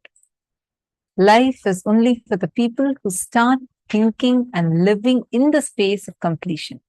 Just to this one logic, the decisions made out of completion fulfills you, and whatever decisions you make out of completion becomes reality. It is your decision, your courage to be in the space of completion. Only that is rewarded.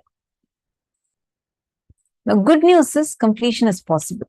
Best news is all you need to do is just a decision to internalize.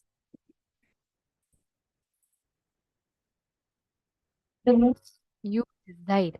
See, just your decision to shift, just your decision to cognize life as the most auspicious, siding by your authenticity is enough. That's all is the key. If you stand with your inauthenticity, Kalabhairava will be terrifying for you. If you stand by your authenticity, he will be fighting by your side. He will be your warrior. He will go and fight things for you. So compassionate, right? He's like your army. He's that just for you. Actually, the moment Kalabhairava itself represents the space.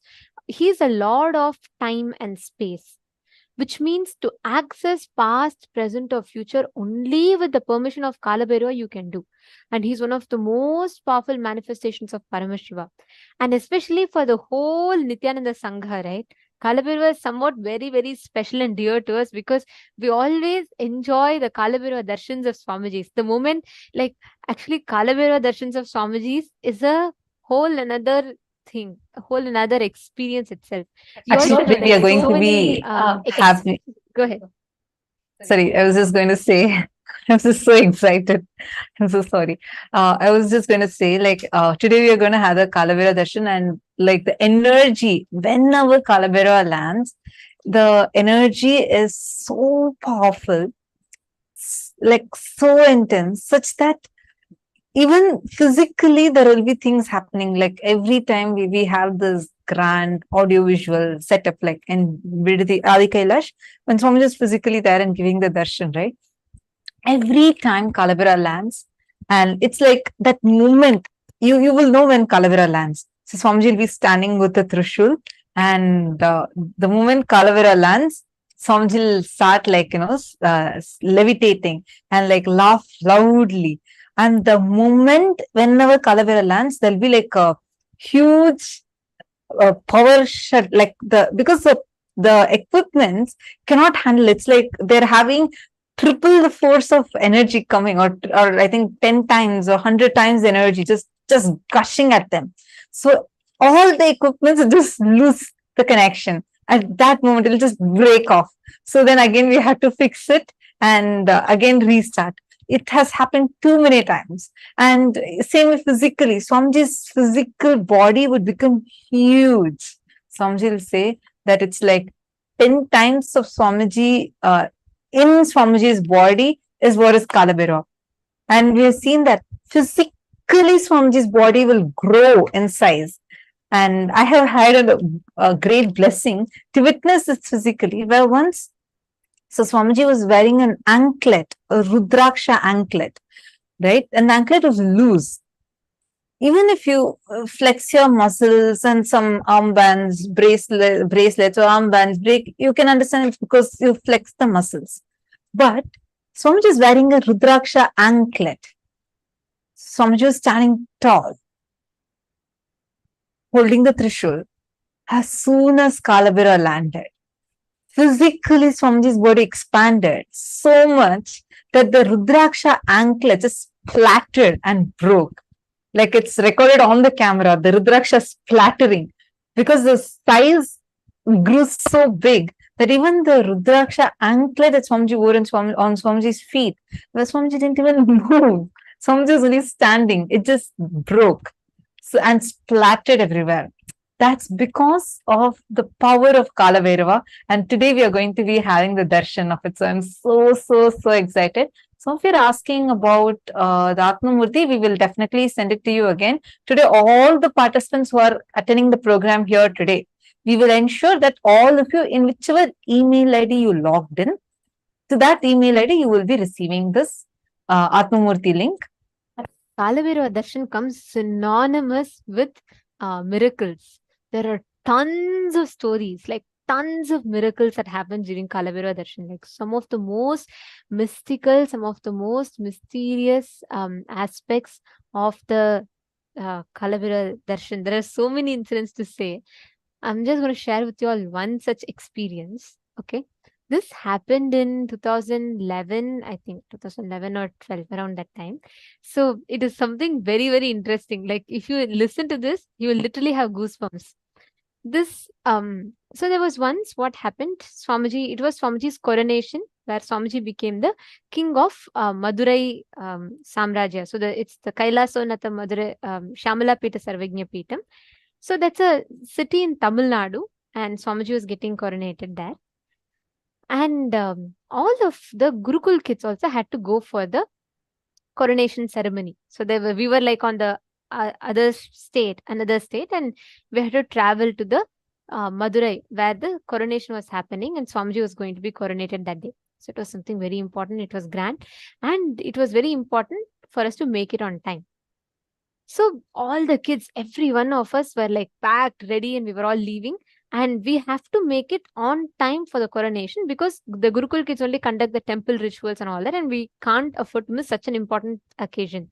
So we all were packed and we were leaving. So we were leaving from one state to another completely different state. So, and a fact that we need to know is, in India, every state talks a unique language, especially in South India. So you can't understand from one state to another state. If you go, you can't understand the language. So it was like completely different, right? And in this place called Karnataka, we speak Kannada. And the other state is Tamil Nadu, where we speak Tamil. So what happened? The driver who was driving us is a Kannadiga. And the person who was taking care of us, the teacher who was traveling with us, she didn't know Kannada at all. She only knew English to speak and manage. And she was also very new. So she only knew English. So anyway, somehow we started the journey with all these things. We started the journey and we were all like chanting and chanting Rudram. We were all like very excited, waiting to be part of that. And it's a grand celebration. It was a big deal. So we were all going there, and somehow what happened? We had just 1.5 hours left, and we had to reach there on time. We reached till Madurai, but just as we were about to, try and find a way, there was heavy traffic jam. It was early in the morning, and Madurai is called Tunga Nagaram, means the city which never sleeps. It's like 24/7, it's active. So there was heavy traffic. So we reached there and we got stuck in traffic. We had to make it on time. And this driver doesn't know the way. He lost the way. The teacher is trying to communicate to the driver. She knows only one language and the driver knows another different language. And she's trying to communicate to him. He's getting frustrated. He's saying, I don't know the way, there's traffic and all that. There's a whole drama going on. So all the Gurukul kids chanted Kalabhairava. They all connected. This Swamiji has told, if you once visualize Kalabhairava and chant the Kalabhairava fully, holding the visualization of Kalabhairava, Swamiji said Swamiji himself will manifest as Kalabhairava, rotating his Trishula and take care. Okay, so we always do that. We always chant Kalabhairava. So all the Gurukul kids chanted Kalabhairava. And it was early in the morning, like let's say 2:30 a.m. in the morning, like that. Okay, midnight, early in the morning. And you can't really expect help from somewhere. Out of the blue, a man, okay, climbs into the bus as if the whole bus belongs to him. He just right royally enters into the bus, and he's wearing like full bhasma as if he just freshly showered and came, full forehead bhasma, and he's wearing an orange t-shirt and track pants. And this person happens to know Kannada, the exact language that the driver knows, and Tamil and English. To get the whole things, whatever we didn't know, he happened to be the bridge. And he knows the exact place where we need to go for the coronation. He knew everything. So he just climbed and he told the teacher, the teacher who was taking care of us, he said, no, you just relax, I'll take care. And then he spoke to the bus driver. He calmed down the bus driver and he said, this is the way we have to go. And remember, I told you there was heavy traffic. So what he did, he himself got down, went to the road, cleared the whole traffic for our bus to move. That was a traffic jam. And the whole road was fully jammed. But somehow he made way for our bus to move. Okay, it doesn't end here. We all went, and right after that, in less than like 5 minutes, he got us out of there, and we made it on time. We reached there, and we just landed, and the coronation was about to begin, and all the kids just rushed in there. Okay, and actually, I want to add something here. Exactly at that time, one of the mentors, the teachers that were there with the kids, the children, like after sending them to thank him. And she wanted to encourage him also to come and attend the satsang. So she went and thanked him and asked for his number. He gave his phone number. And then the teacher, and she even checked the phone number. She called and checked. It was ringing. She checked the phone number. And then she told him that, every day we have satsang. And like she invited him to come and attend that day's satsang. And he gave a very mystical answer. He smiled and said, yes, I do attend it every day. I do come every day. And she couldn't understand his statements were not clearly clear. It was very mystical statements. So he said yes, I do come every day. And it was very, like she said, it was very mystical. And we didn't catch, the teacher didn't quite catch it. And then nobody has ever seen him. Nobody's ever seen that person. But he had like complete ownership of the whole thing, right? And so we took this number. Remember this part because it's going to come back later. So we took this number and everything. But by the time we could thank him properly, like the teacher was trying to get kids inside first and make sure all the kids were safe, and we're getting ready for the coronation. In that whole thing, we could not really completely thank him. But when the teacher turned back looking for him, that person had disappeared. Like he was not there. He was nowhere to be seen. But she was too busy with the coronation that was happening. So she took all the kids and we all went, attended the coronation, everything. And right after the whole coronation, all the kids also remembered. They wanted to thank this person who had come there, right? And the teacher tried to call the person to thank him. Remember, he gave the phone number, but the phone number said the number does not exist. The same number which she called when he was there, which rang that time, now says the number does not exist. She was surprised. All the kids were very curious. How did this whole thing seem like out of the blue? Someone coming, he knows the exact language we didn't know, and it was like 2 a.m. in the morning. And he comes wearing bhasma at 2 a.m. And he knew the exact language, place, everything. So the kids decided to ask it to Swamiji during Kalabhairava Darshan. Okay, so they wrote the whole incident, and Kalabhairava Darshan is where Swamiji will manifest Kalabhairava and give us answers to our questions. So the kids wrote this whole experience. They said, this is what happened, Swamiji. And we were stuck in the bus like this, and this person came and helped. And they asked, who is this person? Okay. And for that, Kalabhairava laughed, like Swamiji laughed and said that because we called Swamiji Kalabhairava. He himself took the form of this man. He himself came, helped us, got us the coronation right on time, and he went.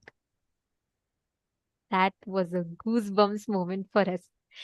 Just because, just we were stuck in a traffic jam, and just for that, Kalabhairava himself, Swamiji himself took the form, and he himself came, helped, and he made us go on time. Everything, And doesn't end dances are all here. mystical. And doesn't end here. That day, the kid who asked this question, he also asked one more question, and Kalabhairava gave a boon, saying, as a mark of my presence, I give my own footprint on your head. Go shave your head, you will see my footprint on your head. He actually went and shaved. This, even till this day, it's been more than 11 years since this incident happened. Even till this date, he has a clear footprint here, right here on his head. The Balasans who asked this question got the boon from Kalabhairava. Even now, he has the footprint of Kalabhairava on his head. See, that Kalabhairava is one of the most powerful dimensions. He's literally available. He'll perform so many miracles for you all. Literally, any time you connect, he will just make things happen. Miracles after miracles after miracles. He will somehow just do it. This was like, so many of you putting wow and you're all enjoying it. Understand, this exact experience is possible for you.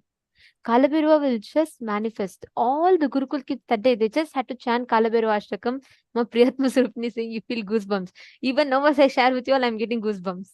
Because this moment, it never ever I get bored of telling this, and I never get tired of this because it is too good. It is just too much.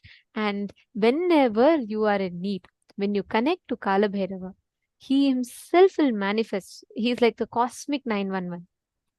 So, yes, it is not just a story, it's a real happening. Ma Saroj is saying she loves my Swamiji stories. I also love Swamiji stories. I love to talk about it because, see, it's like reliving the whole experience, right? It's an absolute joy. Because every time we remember, every time we live that experience, live through that whole experience in us, it's just so good. Actually, every one of you listening to it, you too can experience this same aspect. Connect to Swamiji and he will simply manifest for you. Even the smallest of things. This was not a big deal. It was not enlightenment that we asked for. We were stuck in traffic jam and we didn't know the language. That's all it was. But even for that, he himself assumed the body and he came to help to get us on the way. I used to think before and all, if you see many of these Nayanmar stories, right? It'll be very silly. I used to feel like there's a story of a Nayanmar where just to give her a mango, Paramashivam will assume the physical form and come. I'll be like, really? Just give a mango, why should Paramashivam come in physical form? But after this incident, all those questions completely disappeared. Now I know it is just the devotion of the devotee that matters. Nothing else matters. And he will just rush and come just to fulfill it for you. He'll just rush and come and manifest for you. All right. I know we've been talking for quite some time now. Let's enter into the power manifestation because today we have a very, very, very important subject to cover. After this, right after this, we are going to be entering into a very important session.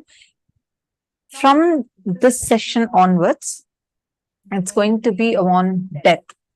And this part will not be live streamed on any of the social media platforms. So we request all the participants who are watching us on social media platforms to please join the Zoom.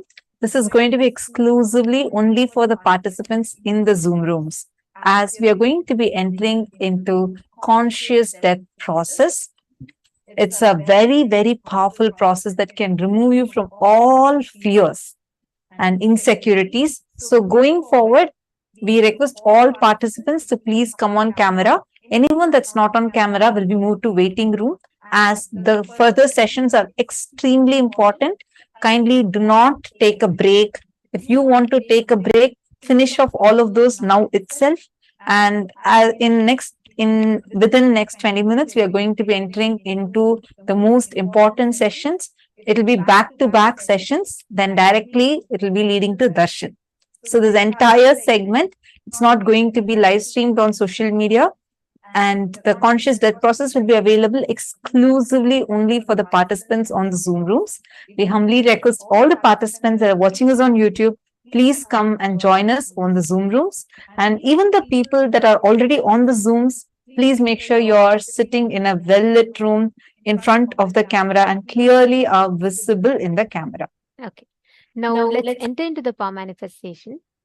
In this round, I'm going to request each of you to please connect to one person in the Zoom room itself. I request all of your kind cooperation in this because it is very important that each of us support each other to manifest with them. So please take a few minutes. I request each of you to connect to each other in the Zoom room, and please make sure that each of you are being available to your partner. See, the moment you start connecting and start manifesting, make sure you're continuously there to verify the answers. Okay, I request everyone to support because only then we will be able to have the best experience of power manifestation. So in this round, what each of you are going to do is, you're going to be manifesting the ability to identify what happened in the person's life on a particular date. You're going to be seeing the answer on the Atma Murti. Whatever comes in your third eye, you're going to be going ahead and sharing. Okay. Can I please request each of you to connect to a partner? So your partner will be giving you one particular date, and you're going to be scanning and identifying what happened on that date. Like, for example, if they say 5th June 1987. So what happened in the year 1987 on the 5th of June in their life? You're going to be scanning and identifying it. Please put in the Zoom chat itself, you all can connect to a partner. I request each of you to please pair up, and I request let us all kindly cooperate with each other to be available to your partners. Make sure you're verifying the answers so that they're able to manifest, they're able to know whether they're getting it right or wrong.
How many of you have manifested?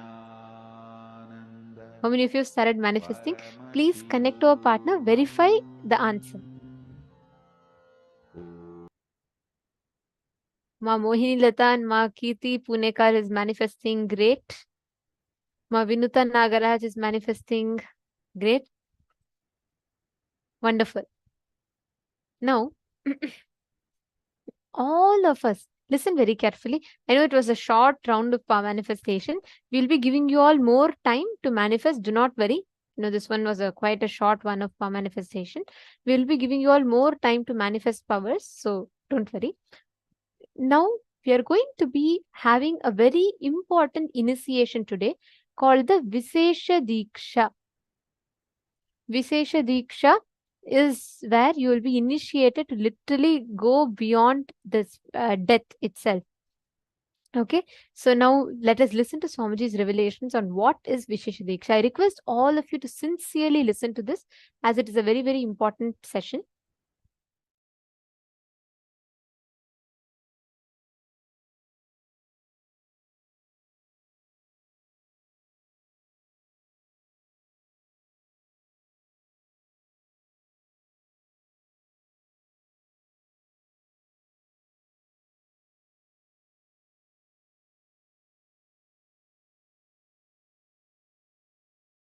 Actually, the Vishesha Dīkṣā is fundamentally initiating you into power manifestation and opening the doors of KAILASA for you. That's literally the Vishesha Dīkṣā. Vishesha Dīkṣā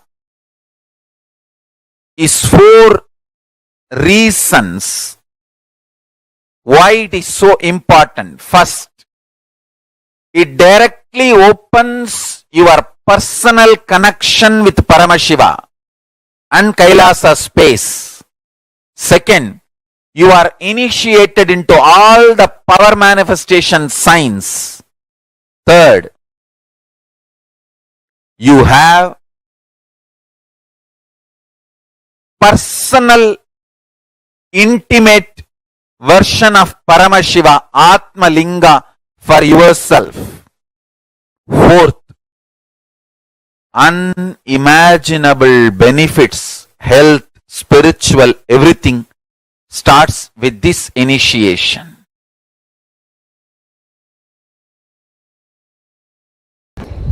Understand, Vishesha Dīkṣā is giving you superconscious breakthrough. The action now I am supposed to perform. I do not know whether the Acharyas read out Somasambhu Paddhati to you. The action I am supposed to perform now on them is taking their old life out and dumping it and putting the Shivatma, means Shiva's consciousness, from my Anandaganda and putting it in them. Read out the whole thing, then they will understand why Vishesha Dīkṣā. Unfortunately, people think Vishesha Dīkṣā means vegetarianism, that's all. No. Shaivam is not just Shaiva meal, Shaiva life. It is initiations you receive and few minutes every day you spend to bring yourself to the oneness. Puja is nothing but bringing you to oneness. For example, I give you my personal cell phone number and tell you every day and on particular time, if you call me, you can talk to me directly. Are you going to take that as a load work? Oh, every day I have to call. Or are you going to feel, wow, I have a direct access to him. Every day I can, few minutes, I have a direct access to him. What are you going to feel? Puja is giving you Sadashiva's personal cell phone number. He has committed to me, whoever I initiate. When you connect with him, he is committed to me, he will respond to you. I am authorized to give you his personal number.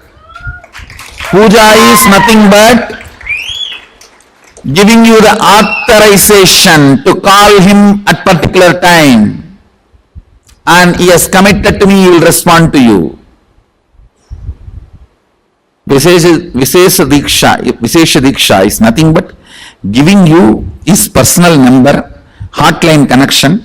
So every day during the puja, that few minutes you can connect with him in oneness, and he has committed to me, he will respond to you.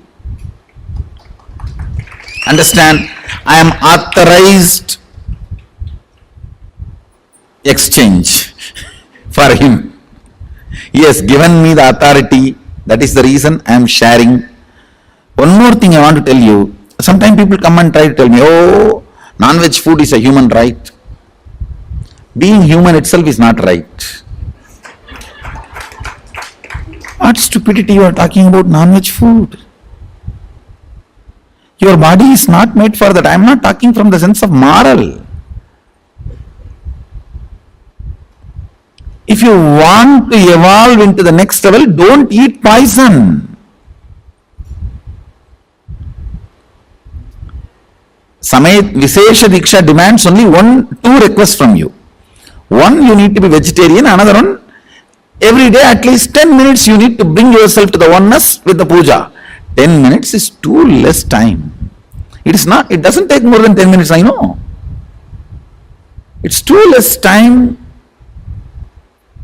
Sadashiva is demanding to respond to you every day and keep yourself in oneness. Actually, I don't promote any other spiritual practice.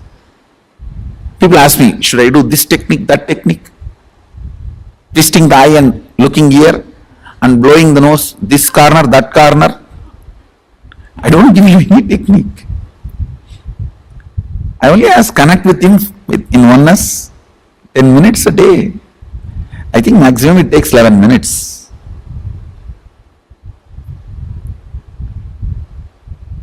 Anybody who listens to my words, I will strongly recommend you take Vishesha Dīkṣā and become vegetarian.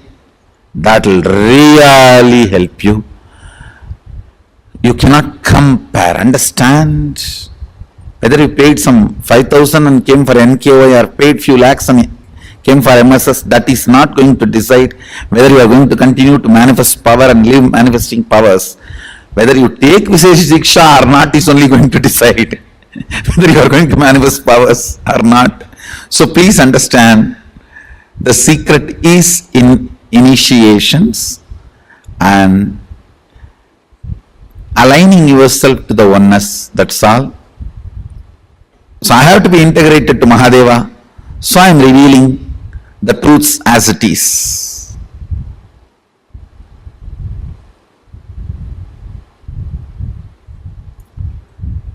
Whatever is said and done, Vishesha Dīkṣā is something extraordinary.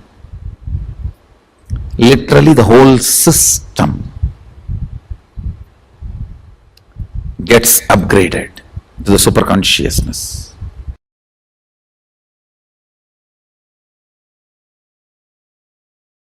I tell you, in my whole life, it is Nitya Puja, that gave me all the best things of life. Everyday puja, relating with the deities, is the best stress buster. Touch the deities, do decoration, dress up. Even now my best time of the day is when I sit with my deities. When I sit with my deities.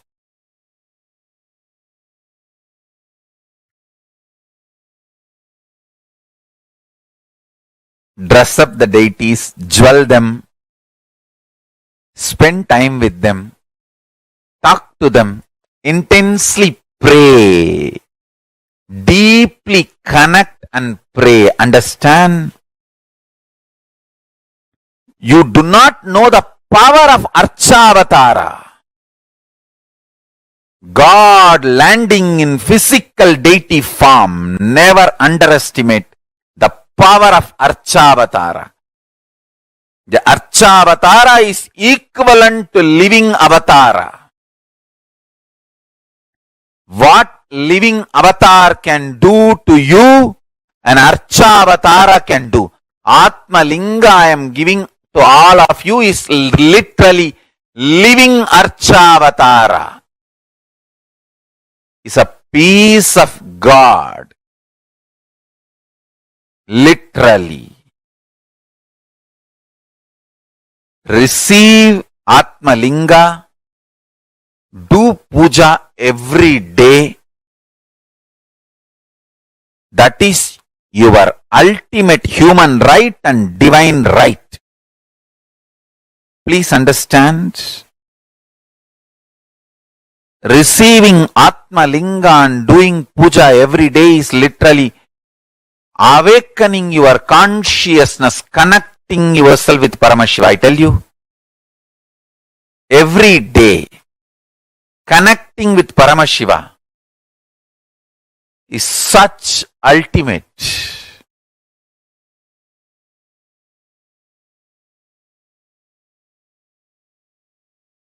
Puja is the time-tested, foolproof, ultimate stress-busting methodology. Life of bliss, ecstasy, powerfulness. The life of oneness, Paramashivoham. I tell you. The essence of Veda, Vedanta, Agama, Agamanta, Yoga, Yoganta, Siddha, Siddhanta, Tantra, Tantranta, everything can be realized with a sincere, deep feeling connection puja.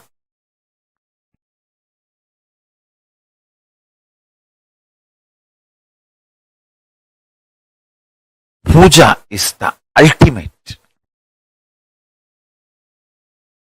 Especially Nitya Puja. It is just unimaginable lifestyle. We should make as many deities as possible and as many temples as possible. As many people should be inspired, initiated to do Nitya Puja.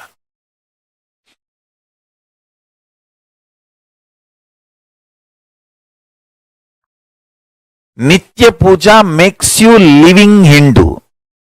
Nitya Puja makes you practicing Shaivite. Nitya Puja makes you as living my disciple. Because I myself do Nitya Puja every day. Even if I am in deep Samadhi, I get up, do my morning rituals and do the Nitya Puja and again rest in Samadhi. I may not eat for days, but I will never miss Nitya Puja.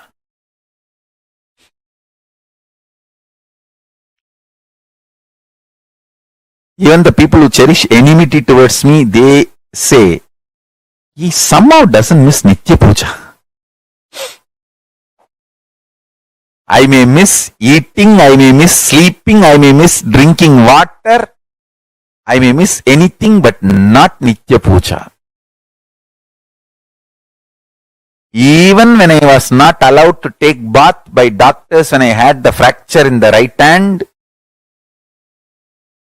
I'll wipe the body. Doctors did not allow me to pour water on the body. So I'll wipe the body, keep the hand up with a plastic cover and pour water on my head and come and do the Nitya Puja.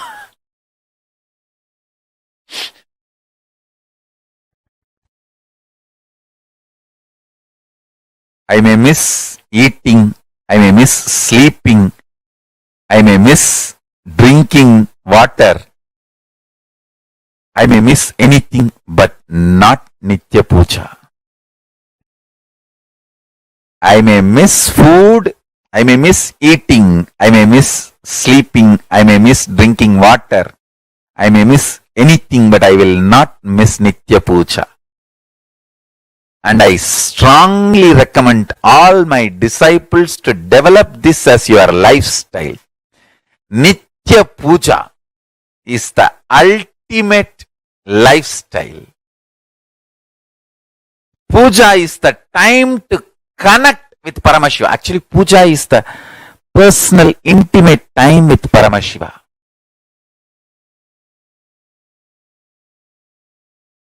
You should always wear your Atma Linga on your body and every day do puja. Nothing like that. See, in the initial level, even if you are not able to do everyday puja, start wearing the Atma Linga in your body. Slowly you will pick up the habit. You will feel, wow, when I do puja, it is so nice. Every day you will start having inspiration and start doing the Anmartha Puja, the personal worship, personal connection with Paramashiva. I tell you,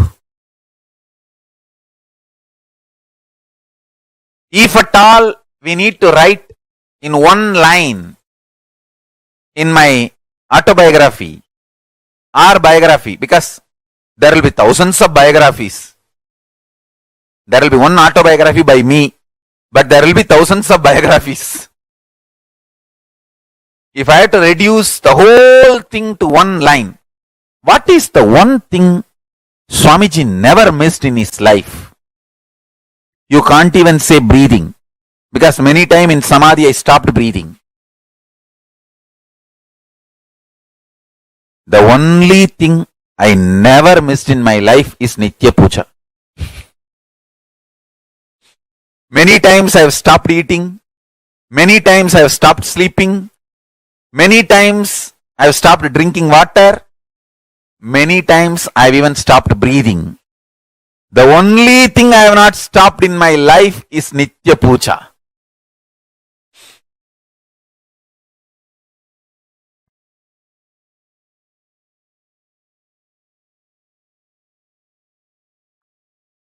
Understand?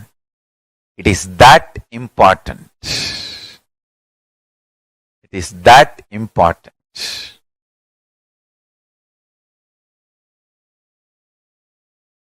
Nitya Puja cleans your whole system, detoxes.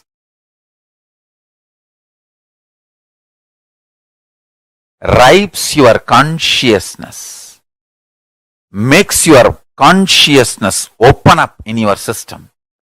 The essence of Veda, Vedanta, Yoga, Yoganta, Agama, Agamanta, Siddha, Siddhanta, Nada, Nadanta, Bodha, Bodhanta. Everything is Nitya Puja.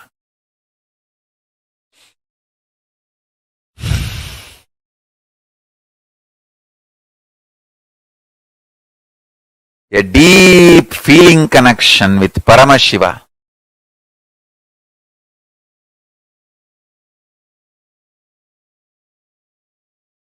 And praying to Paramashiva, connecting with Paramashiva, pouring yourself at the feet of Paramashiva is Nitya Puja.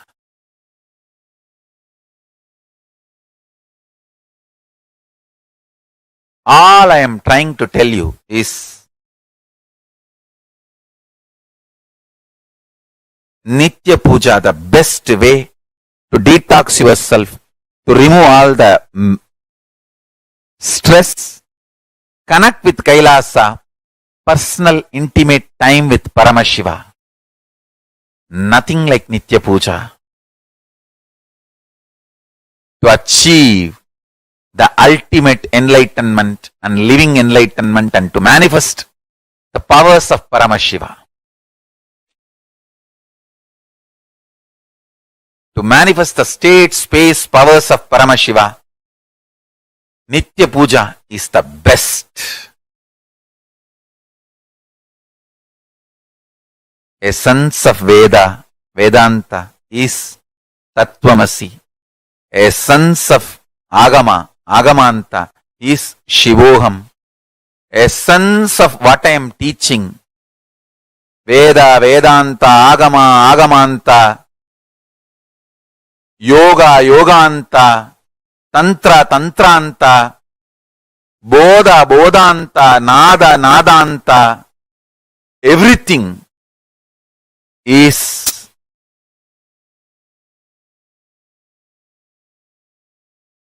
Om Nithyananda Paramashivoham, that can be experienced through Nitya Puja every day. So,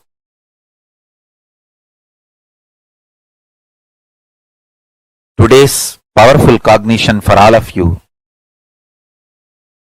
Paramashiva is inside our consciousness. Nitya Puja is the time to connect with Paramashiva and have personal, intimate experience with Paramashiva. Sit straight, meditate on this powerful cognition. With intense chanting of Mahavagya, I'll guide you to have a direct experience of Kailasa and Paramashiva now. Sit straight. Have intense, vibrant chanting of Mahavagya, Om Nithyananda Paramashivoham, and connect with Paramashiva and Kailasa.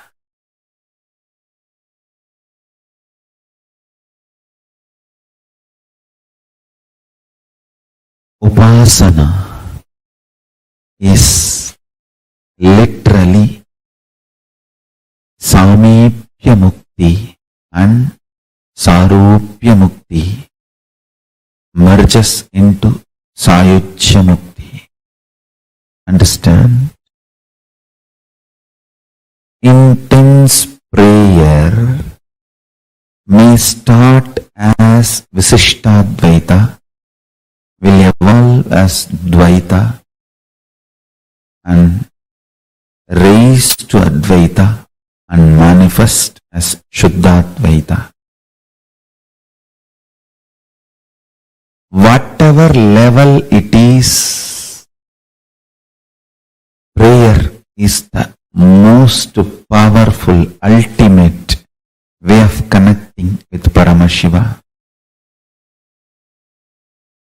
Intense prayer, intense prayer, intense prayer, intense prayer.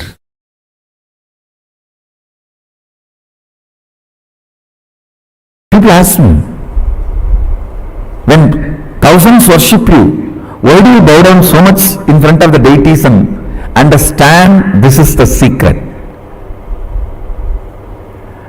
When you sit in oneness, you should know very clearly, even when I pray, I am you. When you are operating in relative existence, you should know, even when I am one with you, I am praying. I am devoted to you. In relative existence, always be devoted. In reality, always be one. Understand, duality is not ultimate. I am repeating again. Oneness is the ultimate truth. But does not mean in relative existence you will be arrogant. No. You will be humble. In relative existence, you will be humble. That is why I say, the Advaita I am teaching is Sukta Shivadvaita. In oneness, even when we pray, we are one with you. In relative existence, even when we are one with you, we are devoted to you. Be humble, be devoted even to your own oneness. Sometimes when I go to devotees' houses, I directly go to puja room and do the puja. Some of the devotees will keep my photo also. When I do the arti, I have to show to all. I cannot move the hand. I have to show all only. They ask, what is this Swamiji? You are showing arti to your own photograph. What can I do? It is a symbol of my oneness. I am devoted to that.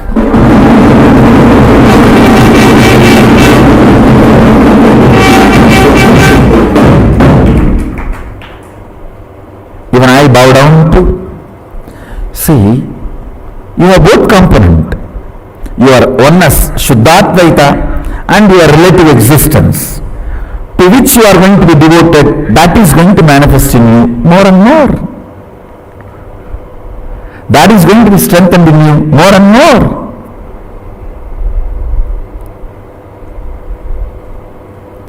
Kailasa is the space of ultimate oneness. Sachidananda, ultimate oneness. Understand? Kailasa is the space of ultimate oneness. And if you hear only the Shabda, you can read your mind. If you hear only the Nada of Kailasa, you can read others' mind.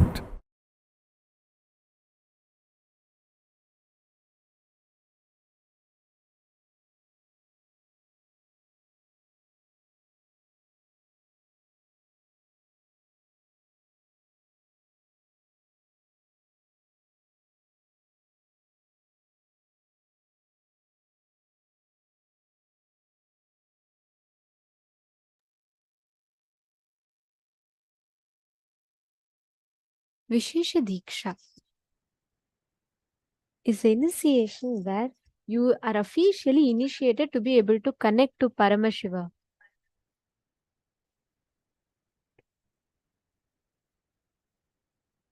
In Vishesha Dīkṣā, you literally get the official initiation where you connect to Paramashiva and become a part of Paramashiva. You are officially enabled to worship Paramashiva.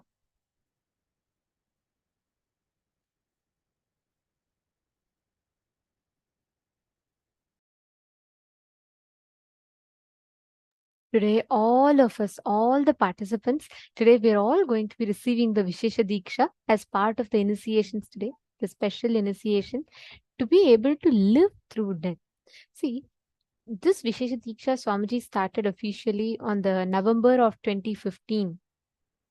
Swamiji started giving the Vishesha Dīkṣā and initiating all of us. And this Vishesha Dīkṣā literally gives the right to worship to any devotee who wants to connect to Paramashiva. Vishesha Dīkṣā gives that official rights. Like literally right after getting Vishesha Dīkṣā, you are officially initiated to be able to worship Paramashiva, to be able to connect to Paramashiva, do puja to Paramashiva and worship Paramashiva. And actually, Swamiji started this Vishesha Dīkṣā long back. Officially, it was started in the 2015. So we have like 7 types of initiations, okay? So it is the 7th initiation and the last type is Nirvana Dīkṣā. So it starts with Shiva Dīkṣā level 1, which is Samaya Dīkṣā, Shiva Dīkṣā level 2, which is Vishesha Dīkṣā, and like that Acharya Abhishekam, like that there are 7 initiation levels. So Shiva Dīkṣā is the 2nd level initiation, which basically bestows the right to offer prayer and gratitude through that Anmartha Puja, what we call as personal Guru Puja and Atmalinga, Shiva Puja. Vishesha Dīkṣā means literally giving you a super conscious breakthrough, where the Guru removes the old inner space, the old life from the disciple and replaces it with Shiva Atma, Paramashiva's consciousness. From his own Anandagandha, Paramashiva extends that to the disciple. So, Vishesha Dīkṣā, actually there's an elaborate ritual. It's a very, very interesting one, where even seeing the type of the flame, how the flame responds when the disciple goes, that Guru determines all the karmas of the disciples and he converts it. So Vishesha Dīkṣā basically means where Guru literally removes all your karmas, all the mistakes, past, this thing, everything he removes, and he replaces your inner space with his own inner space. Means he literally like enables you to manifest the experience where his being will be put in your being. Actually, there's a detailed Shastra Pramana given for this from Somashambhu Paddhati. Somashambhu Paddhati is a scripture that details out on all the initiation procedures of Vishesha Dīkṣā. So the Somashambhu Paddhati details out very beautifully. Kusume nastra japtena tadyante hridaye shishum praspurat tarakarakam chaitanyam tatra bhavayet. The Guru should throw flowers invoked on the mantra Astraya Hum Fat at the disciple's chest and imagine in the heart of the disciple the globe-shaped supreme spirit of extreme effulgence inhabiting the subtle body.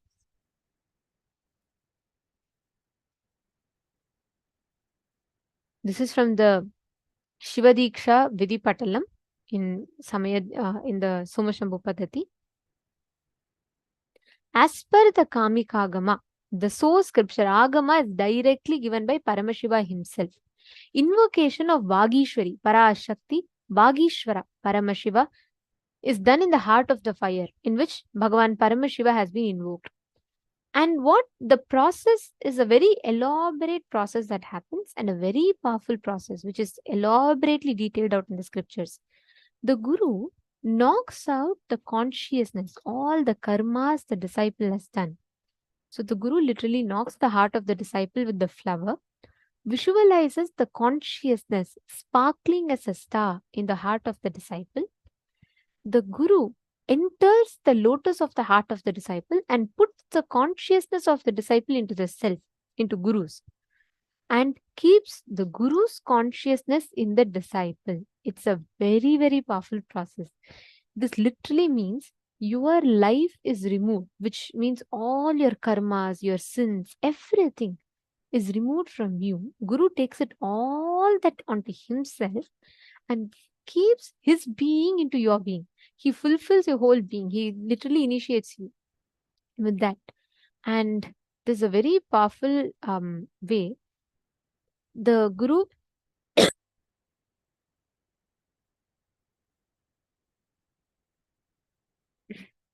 sorry for that. So the Guru keeps his the disciples being in the fire, and he sees the way this fire responds. That determines how the disciples, his karma, like his path. Like for example, the way the fire, seeing the way fire burns, Guru will know the exact sins committed by the disciple.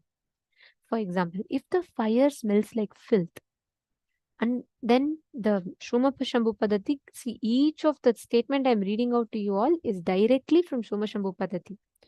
It clearly describes if the fire smells like filth, then understand that the disciple has done sins of land grabbing, killing a Brahmana, meeting with Guru's wife, drunk liquor, or killed Acharya, teacher, killed a cow, or been ungrateful.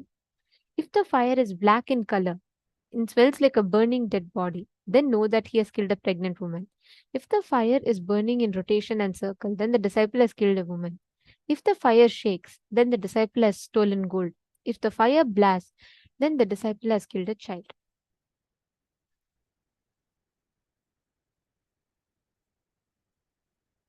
After the Homa is over, the Guru keeps the consciousness, the Atma of the disciple, which is like fire sparks, in the lotus of the heart of the Guru.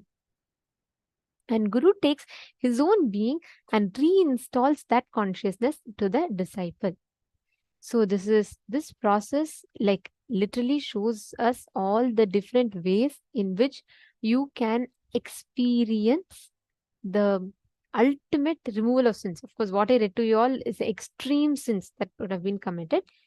Even if not, the whole life span, all the sins that you might have committed, the Guru literally removes all of them and he replaces that with his own being, where he empowers you to manifest whatever you want as reality.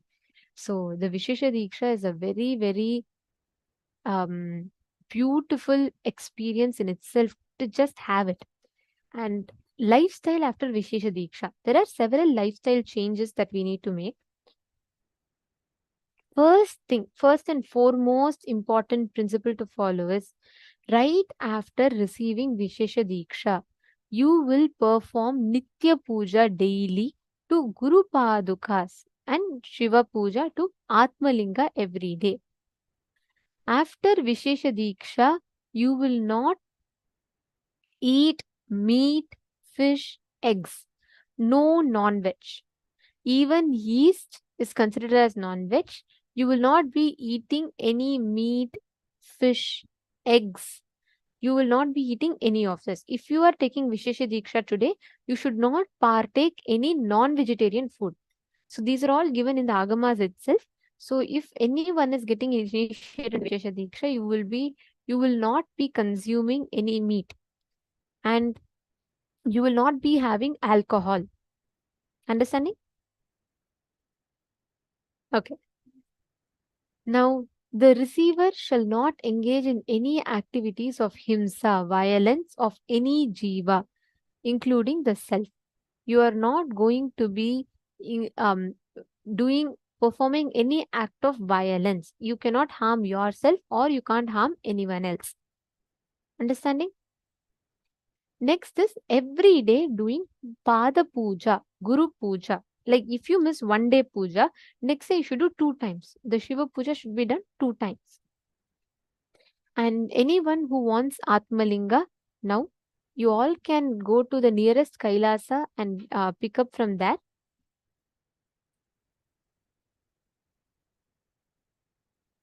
So can you tell us which material we need?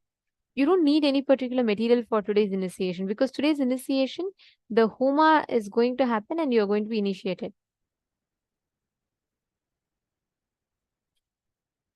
Ma Nithyananda Jnana Yogini is saying we're just beyond blessed to have this initiation. Yes, this is a very, very powerful initiation. Actually, only a person with 16 types of qualifications can receive this initiation. But Swamiji is making it so beautifully available to all of us. Alright. Now, Swamiji, the next thing is each day doing puja is like a mandatory.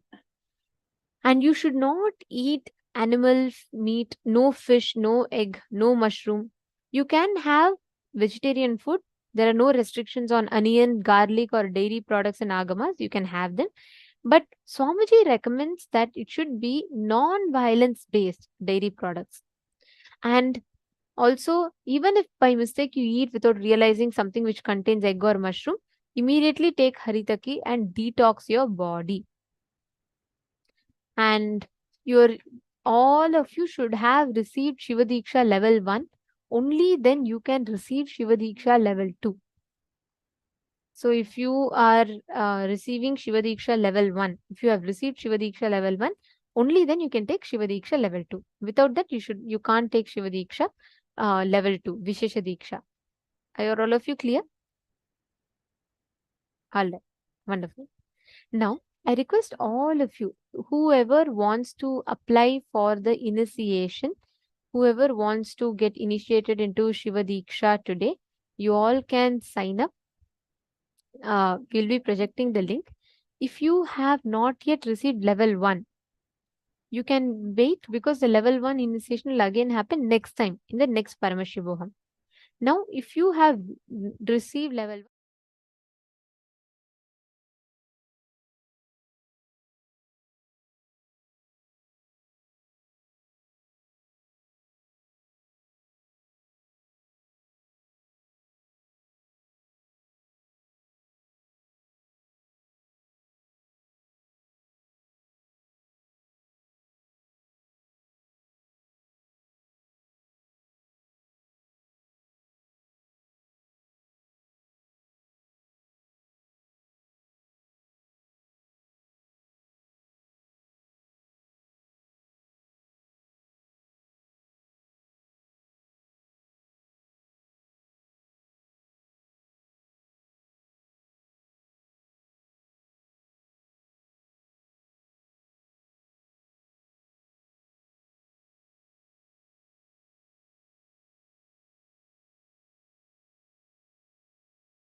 initiation.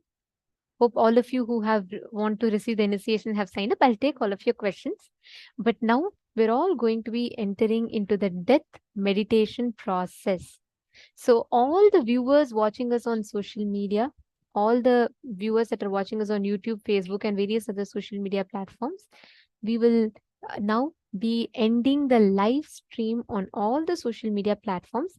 We request all of you to join us in the link paramashivoham.org, and you can join us on the two-way video conferencing on Zoom, and you can enjoy being part of all the initiations and receive the death meditation process today. So now we will be concluding the stream. So all the viewers are watching us on social media, please take a minute or two, join us on the two-way video conferencing, and you all can enjoy the death meditation process.